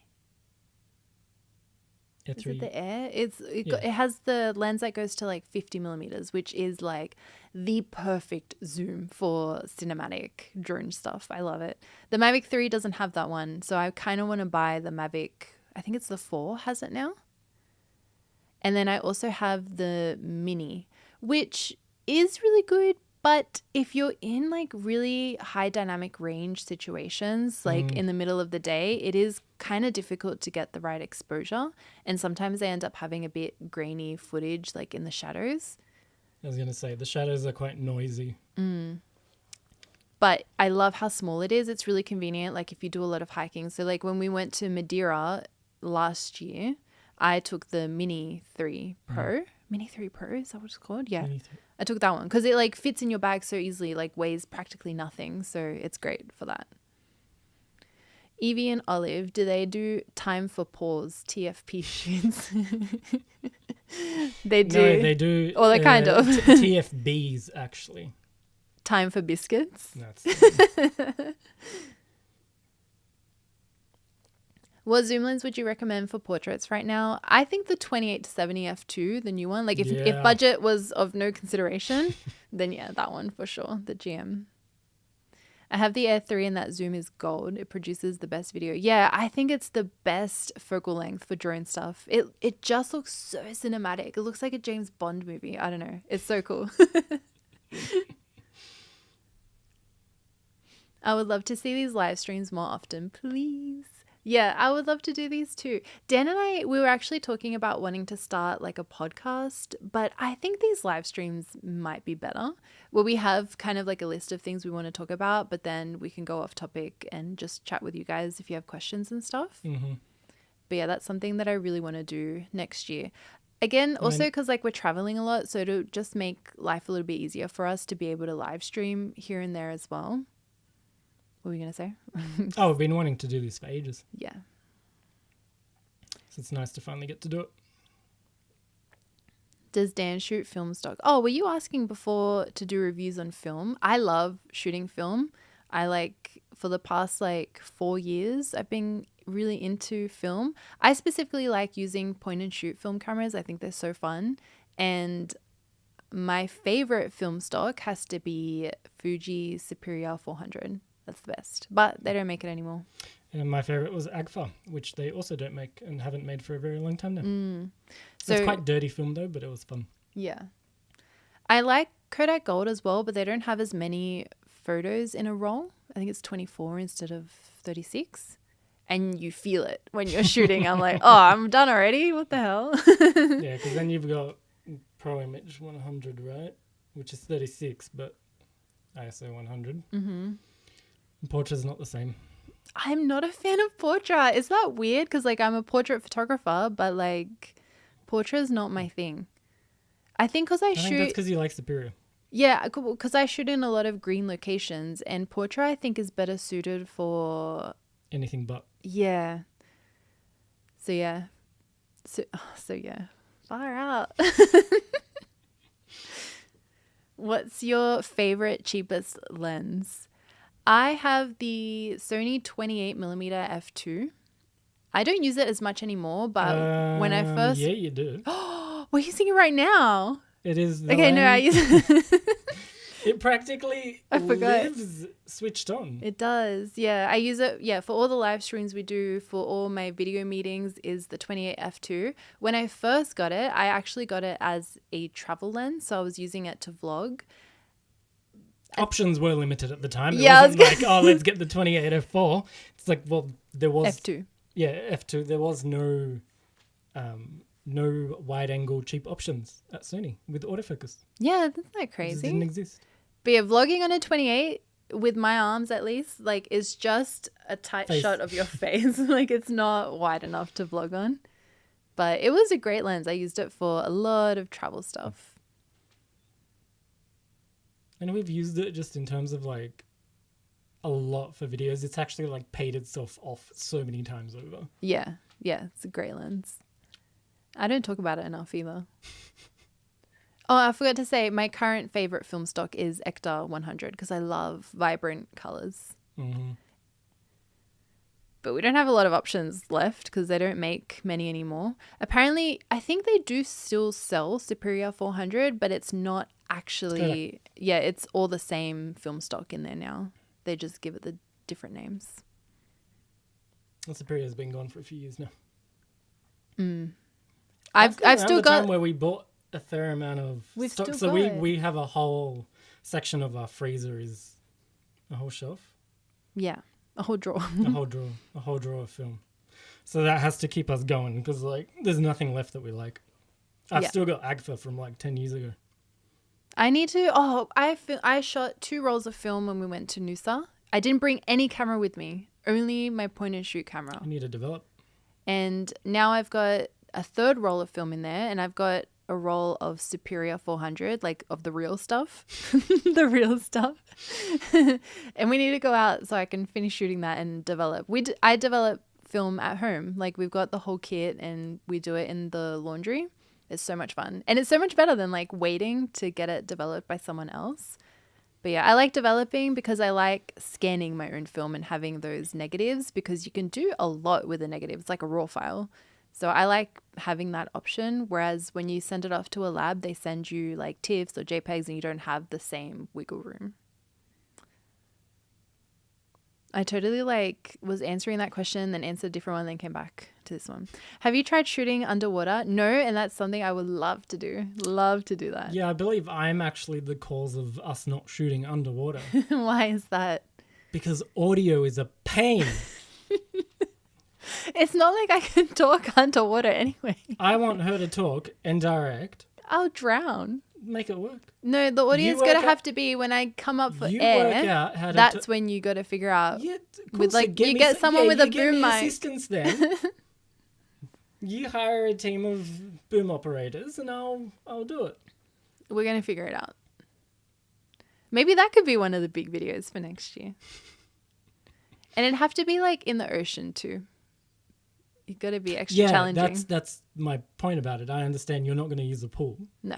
Where it would be actually, easy and nice, clear water, I make everything good visibility, difficult. sharpness to the images. No, you want like, it's knowing our luck, it'll be torrential downpour.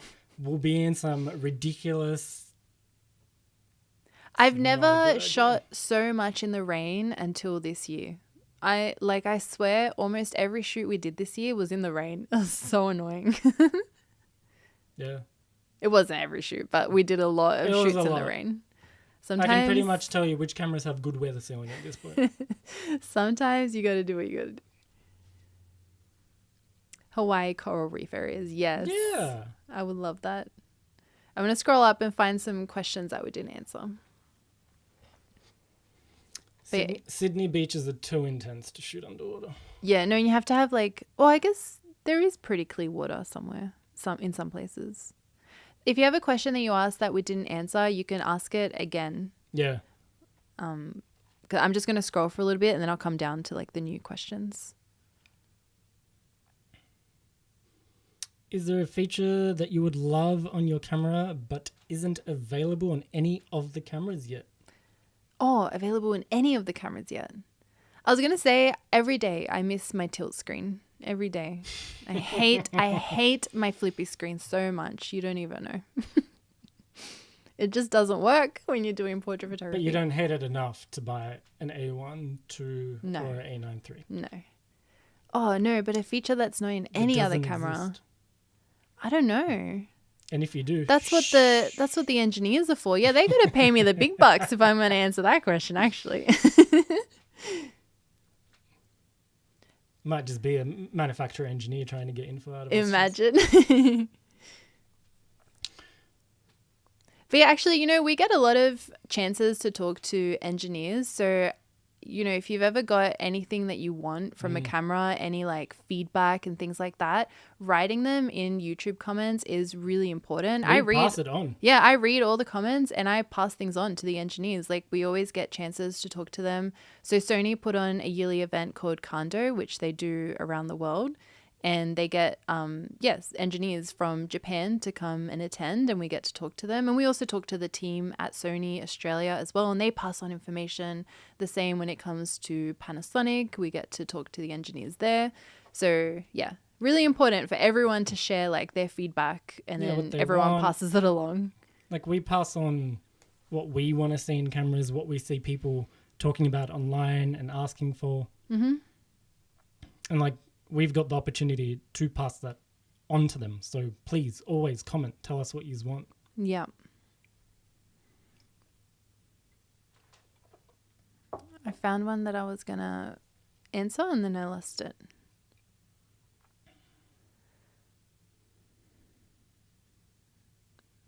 Talk about something, Dan, while I read. Let's see. Is the 85 better than the 35? I think it depends on what you're shooting, really. I like using a 35 when I want to incorporate a lot of the location into the frame, and I want that distortion. Like sometimes I shoot and try to get distorted looking photos with the way I'm like composing and stuff. And I like going for the 85 sometimes like when I want more reach. So when I'm shooting weddings and I don't want to get in everyone's way, I'll put on like an 85. Or if I want like that more classic portrait photography look, then I'll use an 85 as well. Just because of like that compression, it just makes it look pretty, you know? Whereas a 35 is like cool. If I had to just like, you know, describe it that way. I mean, that is the best, simplest way to put it.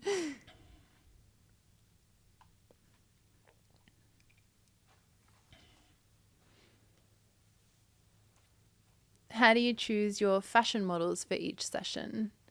So I normally go through a modeling agency, and for me, like I'm always inspired by the location the most. So I'll spend a lot of time location scouting in my life. Basically, like whenever we go out to do something, or you know, like running errands or going to a music show or spending time in the city or filming a video somewhere, I've always got my eyes out, and I'm always looking for locations I could potentially shoot in. And for me, locations are like I'll see something and I'll immediately envision what it would look like in a photo in my head. So that's what I'm inspired for, number one. So when I've got a location, that kind of starts building like what the photo shoot is going to be like, and that will help me decide which model to shoot with. So that's how I decide. But yeah, I like going through a modeling agency because you've got that, not consistency, reliability is the word I'm looking for. And yeah, you kind of have to work with confident people sometimes in what we do, because like it can be a bit daunting being at one of our photo shoots. You've got me like taking photos. We work in a pretty like fast-paced environment because like we're testing cameras and we need to push the capabilities of these cameras. You got Dan filming behind the scenes with his giant camera on his shoulder. And then you've got Lydia, the makeup artist we work with, who's also getting behind the scenes stuff on like her phone. So it can be a bit daunting. And if I work with people that have never been in front of a camera before for all of this, it's intense. It's a bit too much. Yeah. And we work really fast. Yes. Yeah, pretty much like what you watch in our videos is how we work in real time. Cage diving with sharks. Shoot for your first underwater shoot. Ooh, yes. No. I would love that. Actually, there's a place somewhere in like the Caribbean or something where there are these sharks that don't typically attack humans. I guess all of them could if they wanted to, right? Like basically, Jules is saying she wants me to be the fodder in the ocean. Yeah? You're filming from land, so you're okay. It's actually the model that needs to be brave, because I would also be on land for this one. But it's like, I don't know if anyone knows, might be too niche, but like there's like this pier and like these sharks that swim in the water. They're like small sharks, but there's a lot of them. And there's like these famous photos where people like lay down in the water and it's like this top down shot with all the sharks around them. Like it looks so incredible. It'd be so cool to shoot somewhere like that. Or with like a whale shark, because they're so beautiful. Is that the before image? Yeah, that's the before image. Before they're the fodder.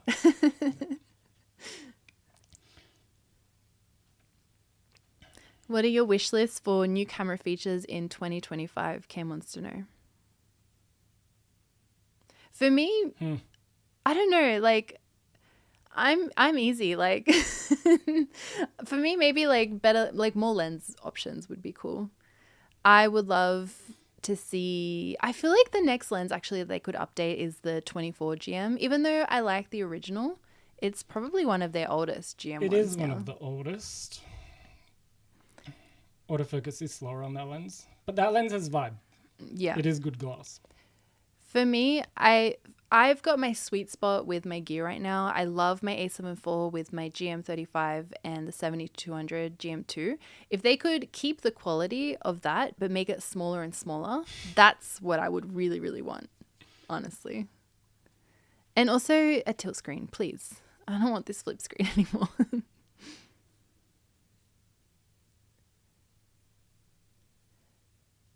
But yeah, do you have anything that you really want? Any wish lists? Am I just boring? I don't have an imagination. I just like make do with what I got, you know? Do you have a wish list? I've been pushing for 32-bit audio forever. Yeah, true. Oh yeah, we were saying like the GH7 has the 32-bit audio, but with like an external thing that you have to attach to make it work. Honestly, internal 32-bit Yeah, audio. that would be cool too. Yeah. Internal 32-bit Oh. audio on every camera. Yeah. Oh, yeah, that's what I was going to say because that would make editing easier because the audio is just attached. That's something I absolutely hate when I'm editing video. I love editing video, but syncing the audio to the video and then keeping it connected while I'm editing is the most annoying thing ever. Especially when like we do, sometimes some shoots are like 3 days of shooting with audio on you for hours on end, 8 hours of the day for 3 days straight, and Absolutely not. all videos are, and all cameras are not synced by anything, so you've got to do everything in post. It's a pain. I wonder if I could find that shark photo. It's so cool. It's just imprinted in my mind. Has your stock footage ever made it to any advertisements or commercial products? I don't think I've ever uploaded any stock. stock footage. But you used to do book covers. Yeah. Oh, that was fun. That's like when I first started photography. I would upload the photos I created on DeviantArt and my blog, and then publishing companies would reach out to me wanting to license the photos, and then I got my photos printed on book covers. And then you were shooting book covers. Yeah, and then once I was like commissioned. I can't do two things at once. I'm trying to find this shark photo. Yeah, once I was commissioned to shoot for a vampire novel series by Christopher Pike. Do you choose the model outfit ahead of time for the location as well? Yes, I do. So we have a whole wardrobe of styling. Yeah, I do all the styling. I love styling. It's really fun. I feel like it really adds to a photo shoot. Sometimes I do ask the models to bring clothes as well because I don't have like everything always. And it's nice to like, sometimes I do more casual photo shoots, you know, like just jeans and a t-shirt because I think that's nice as well. And but then everyone's got a different definition of jeans and a t-shirt, which is cool. Yeah. But then I also have like the fun dresses and stuff too. But yeah, I like mixing it up. I like having like the casual shoots and then the more whimsical photo shoots as well. So yeah, I have all the outfits and yeah, it all comes together in my head. Like I see the location and I'm like, oh, I could do like something sporty or like, oh, something whimsical with like pink clothes could look cool here because we've got blue flowers or something like that. Nah, I can't find the shark photo. I'm just distracted. Oh, seamless integration with phone app for social media posting. Yes, that'd be cool. I feel like they're getting better. For cameras? They're getting better and better. Like the Lumix S9 has good connectivity with a phone. If anyone tried to connect their camera to the manufacturer apps 5 years ago, ooh, yeah, those were the fun days of trying to get things connected and transfer. Do you files. remember We've got it good already, but we need to keep pushing them to work on it. But luckily, we've been seeing everyone working on it, which is cool. Mm-hmm. With the A7 III, I think it was, you couldn't even send the full RAW file to your phone. The A7 III, if you were remote shooting with a, what was it? With a with the like if you had a delay, you were doing self-portraits, right? Oh yeah, it wouldn't focus. It would focus at the time of pressing the shutter button rather than at the time of taking the image. Yeah, and you couldn't change it. And you could not change it in the app or in the camera or anything. So like an indie developer actually ended up creating, I think, an app to work around that. It was called Shutter. So when you told people what it was a bit hard to find. Oh, it was Shutter, was it? Yeah. Yeah. Yeah. So yeah, that was the workaround. And then the A7 IV came out not long after that. But the A7 III the whole time, that's how it was. Yeah. That was one of the things I hated the most. Yeah. Now it's fixed. Now you can actually shoot self-portraits a lot easier because it focuses really well. I don't know what they were thinking. Yes. Oh.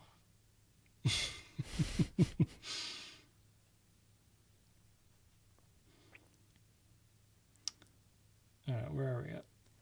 The screen's too far away for me. Oh, sorry. From here? Well, you've got some there. We got double chat. Yeah, that one's delayed.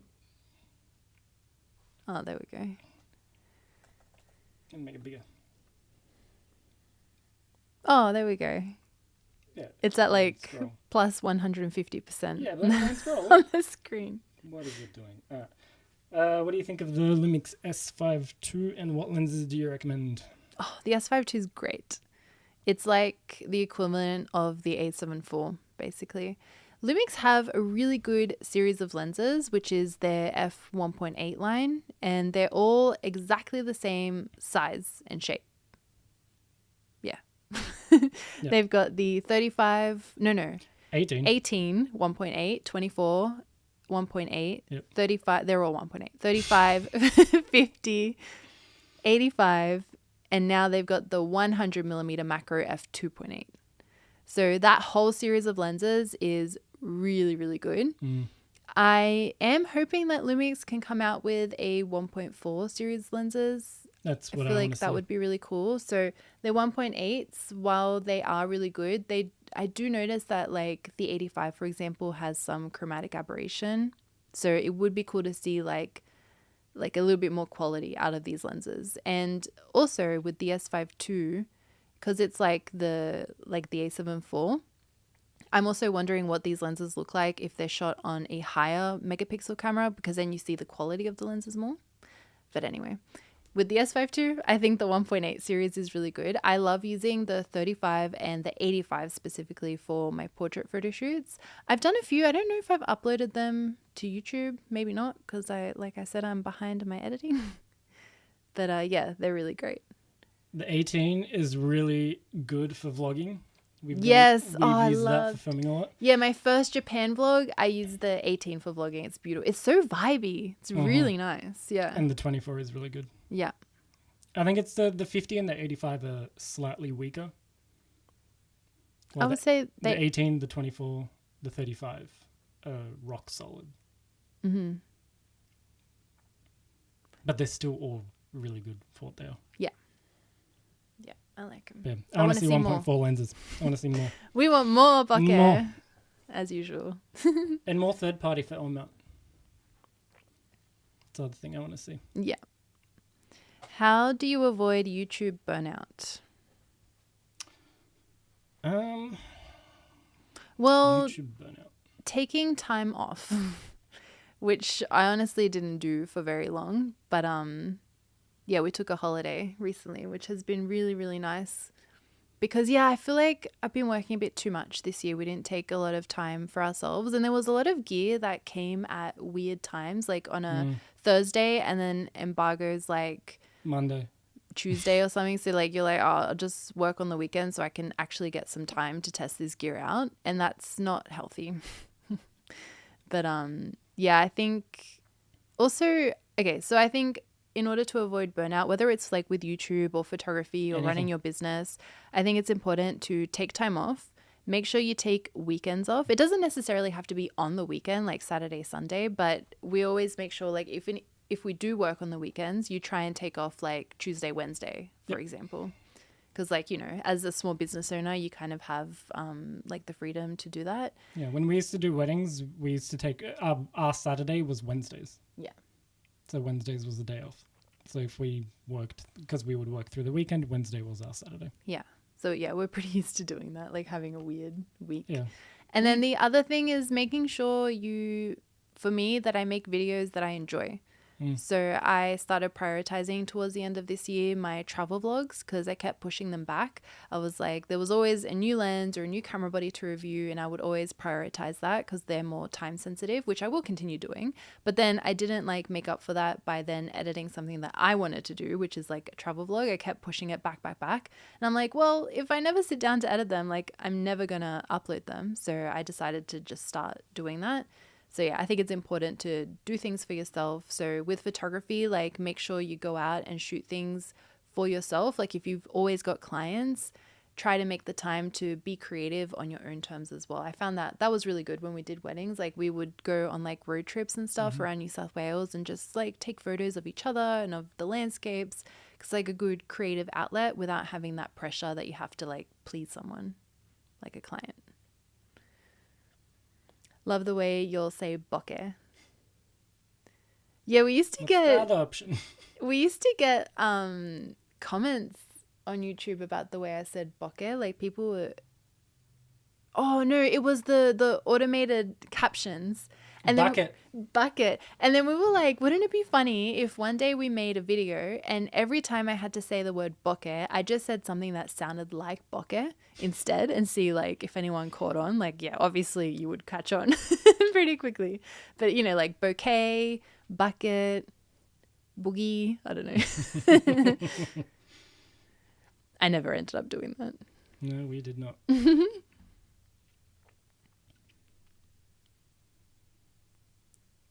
Pokey. Want to hear about Fuji? Fuji. Well, we went to the Fujifilm X100 6 launch event in Sydney, which was nice. But yeah, we didn't get a lot of hands-on time with the camera. The last Fuji thing we really did was the XS20, and I really, really enjoyed shooting with that. People were saying that Fuji has been having problems with like their autofocus or something.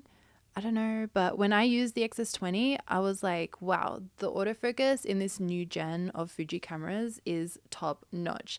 I was shooting with my friend Megan, who like we used to shoot all the time together when we were younger, like for fun, so we could practice and build up our book. And we were doing a shoot. She moves around like so much, and the camera had no problems keeping up with her at all. And it was rain. Yeah, it was like pouring rain again. And then we had the most incredible sunset at the beach, and like the whole sky, it was like reflected in the ocean. Like everything was just like orange and pink. It was so incredible. But yeah, it was really cool. Like I was just like going ham, like, and the camera like kept up with no problems. And I was using the 23mm f1.4, yeah, the new one. And it was really good. I was lowering the HS. Oh yeah, you were on Fuji too. Yeah. HS2. What's it called? XH2, was it the S or H? Been a long day. I've been up since 5 a.m. Evie woke me up this morning. We woke up to Evie vomiting on our bed. Good morning. So yeah, I'm getting my numbers mixed up. XH2T749F. Yeah. T. Where am I? That's enough. T2H. That's enough. Brain gone. And then I also really like the Fuji 50mm f1 1.0. That's such a cool like lens name. I feel like that's your favorite lens of this. It's really beautiful. Although using it on the newer Fuji cameras, it is not that sharp, but I don't know, I kind of like a lens sometimes that's not like razor sharp, you know? It's not something you always need for portrait photography. Like sometimes it's nice having more vibey lenses. Like that's why people like using vintage lenses, right? Like some of them are really sharp and some of them have like that softer look, which can add to your photography. I was going to say, it's sharp but soft, which equals vibes. Like, it's a thing. But it could be also like, yeah, the 40 megapixel sensors not helping the situation. True. But yeah, on like the XS10 and 20 and stuff, it's good. Nonagon bokeh. Nonagon. I'm putting to the final touches on this 8K film, train hopping the Cascades in Washington. Oh, that's so cool. Is that like That's Cascades National Park? I've been there with my sister. It's a beautiful place. That's cool. Your product reviews are very enjoyable to watch. A big contrast to the more technical orientated ones on YouTube. Thank you. Thank you. Yeah, like when I started my YouTube channel, I was like, the main aim I want to do is always be using gear in like a real world setting. Like that was my thing. That's what I wanted. So yeah, we always make sure to like go out and actually just like use the gear. And I want to share like as many photo examples in our videos as possible and video examples, because I feel like any review is opinionated in a way. And I think it's really important to have like the examples for you to look at, because what I think is beautiful, you might think is not, you know? So like everyone's got different preferences, and, you know, some people want really, really sharp photos and some people want more character to their lenses. So yeah, I think it's so important to have like all those examples for people to look at. So, And we control as many variables as we can, so that when you go from like one video to another, even though the shoots are different people, different styling, different location, you can still compare images between lenses or cameras, ignoring those things, because there's always a level of... Yeah, we always do like similar style or something. Yeah. But yeah, thank you. I'm glad you like that. But I think it's cool on YouTube, like having all the different perspectives as well. Like you've got me doing portraits, and other people like Jan Wagner does like bird photography for his reviews. Oh, yeah. He's awesome if you haven't heard of him before. Have you considered doing live photo critique? Yes. That's what we normally do. No, we normally do. I edit your photos. Which Right. I want to do that with Apathy now that that's out. Yep. That's something I want to do in the new year. Go live more often. I know. We always say this. I don't want to make any promises because it's so embarrassing. But if you go check when the last live stream was, A year ago? it was this time last year. Oh. And I was like, we got to do more. No, but actually, seriously, I want to do more. Like Now that you've said it, see you in December 2025. No, I really want to do like, this is like podcasty, but answering questions, like more, I don't know, it's fun. And I think it would be cool to do this more often. There's always like so much stuff to talk about because, I don't know, the photography world has grown a lot from like the DSLR days. I feel like there's just so much gear and software and all these things always coming out. Mm-hmm. So there's always something to chat about. Would like to see some videos with either vintage gear or lower price lenses.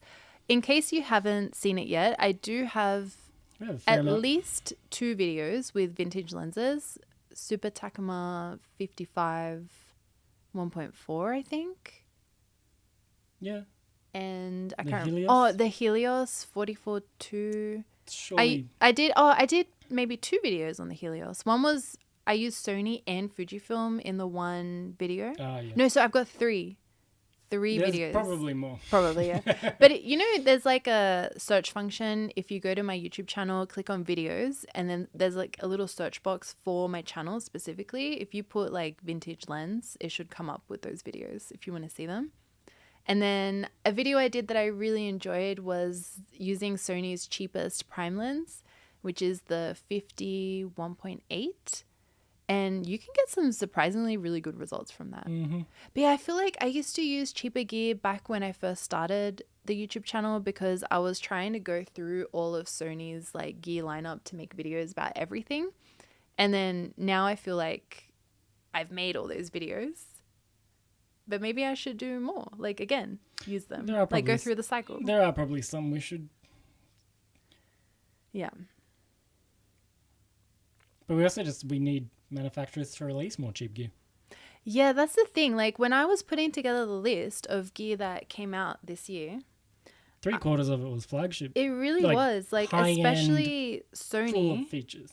Sony had a lot of high-end stuff. I think they had the 2G zoom lenses. But they're still kind of pricey. Like, I wouldn't say they're budget. They're more like mid-range. And like then budget, you're talking $200, and I don't think anything for $200 came out this year. no. And then, well, we haven't reviewed it. Like maybe like. No, I mean specifically directly from camera manufacturers. Oh yeah, I guess Nikon with their 50 and 35 1.4s. But still not super budget. They're Yeah. about 1,000 Australian, I think. Yeah. Yeah. That's pretty good to like start off with. The Lumix kit lens? No. Yeah, Maybe. that's cheaper. That's around, I think, over 500, less than 1,000. Yeah. But yeah, I agree. It would be nice to see more gear like that. Actually, that is something that I passed on to the Sony engineers. Because, like, yeah, you see a lot of GM and G glasses being released, but we need the non-labeled ones as well. We essentially need sub $500 primes. Yeah. That's what's missing. Which I guess, like, that third party takes care of that. But yeah. Yeah. But not everyone wants third party. Yeah, true. Is it storming? Yeah, we've got a storm coming in. Cool. Yeah, so hot today. Like, I don't know. It said it was going to be like 38 or something degrees Celsius outside. And in Australia, or at least in New South Wales, sometimes when it gets really hot like this, you get summer storms which come through in the afternoon for like an hour and then they go away and it's like sunny and hot again. And humid. Yeah, it gets really and humid. there's the rain. Oh, Indeed. that's so fast. The storm is here. Hopefully the power doesn't go out. It's fine. Have you met Irene Rudnick? No, I haven't. I've only met in person, in real life. Actually, quite a few people because of the Lumix event. Like I met Cam, who's been hanging out here in the live chat. And we've met Lee Zavitz, Manny Ortiz, Richard Wong. Richard. Oh, yeah, a bunch of people. But no, I haven't met Irene. But I speak to everyone, like everyone.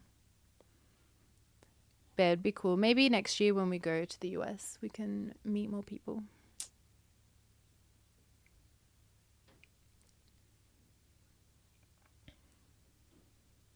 Seven Artisans and TD Artisans. Yeah, that's lenses that we've been wanting to review that we just haven't had time. Yeah, it depends on like the demand of what you guys want to see as well. Sometimes I feel like people like seeing the GM glass on my channel. Maybe next year I should experiment though. Oh, you saw those 2 vintage shoots. They were great. Thank you. Okay, yeah, we need to do more then.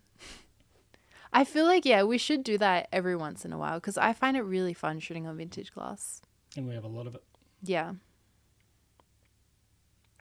We got a lot of glass that we can adapt to, well, pretty much anything.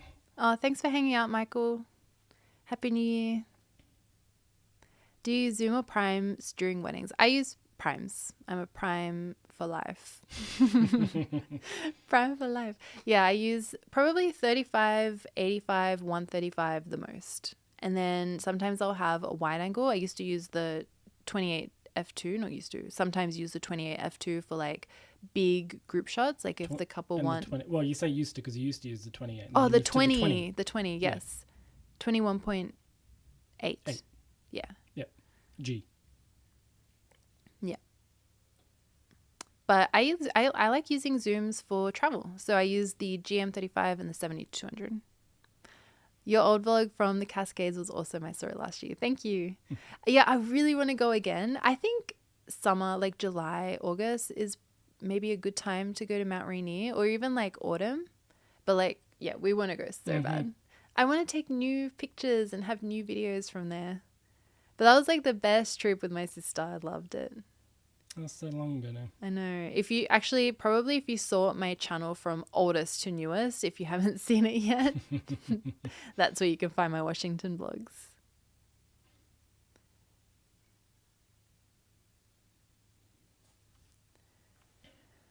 Okay, how long have we been live for? I think we should wrap it up. I think 2 hours. Oh my gosh. I don't know how to check anyway. Well, here it says 2 hours ago. Oh, You don't know how long we've been here for? I forgot to check what time it was when we went live. Oh, wait, my Instagram story. Yeah, 2 hours. Everyone will lie to us. They'll be like, you've been here for 20 minutes. Answer more questions.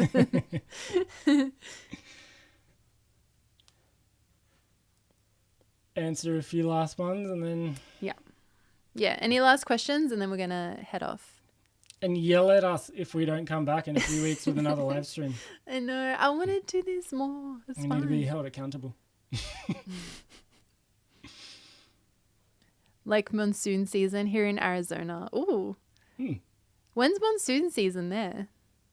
I really like the summer storms, to be honest, because it's so warm. Like, it feels cozy. I like it. I don't like being cold, so I like the heat. What you guys don't know is that she's a lizard. I never want the aircon, nothing. Plus 40 is her favorite temperature. Yeah. Oh, July, August. Okay, cool. Yeah, so that's equivalent of December, January for us. Yeah. Which is when we get it. Yeah. Yeah. There's a national park in Arizona, I think, with big cactus trees. Kind of want to go there. That's another place I was looking at. What sort of cactus? Like the emoji cactus. It looks like that. I forgot it was Can't called. give me a real name. Just Sonora. emoji Sonora. Was it Sonora? That's in California? Huh. Was that... I thought it was in Arizona. Oh, you're in Sonora Desert, Cam. Okay, everything's happening there. All right, we're good to go. Yeah. I just know I want to go to the desert next year when I go to the US. And you've been to Joshua Tree, but I haven't. I have. That was ages ago. I went with a trip with my friends. We went to LA and we went to Disneyland and then we went to Joshua Tree and then we went to New York for a week and then back to California And then back home. Oh yeah, and then we went to Europe. Sorry, we didn't go back home. No, and then we were still in America for 2 weeks. Oh, we went to Yosemite. Then we went to... Sorry, we've been live streaming for ages. My brain is not functioning. Yeah. All right, I think we're gonna wrap it up. But yeah, that was so much fun. Thank you so much for hanging out with us, everyone. for asking questions, for chatting, for listening. And yeah, as always, thank you so much for watching our YouTube videos as well. It means the world to us. We really appreciate everyone who watches or leaves a comment or buys a preset or supports us in any way. Thank you. Yeah, we appreciate it a lot. We see all the comments. We read every single last one of them. Mm-hmm. We don't always get to respond, but... Yeah, we try. Actually, this is a good way for us to respond to questions because sometimes a question requires a lot of writing or it's a bit more nuanced than you can write in a comment. Yeah. So this could be a good way for us to answer more questions throughout the year. Let people pick our brains. Yeah. Yep. So the last question was, what's better, Sony or Canon? Better is always subjective.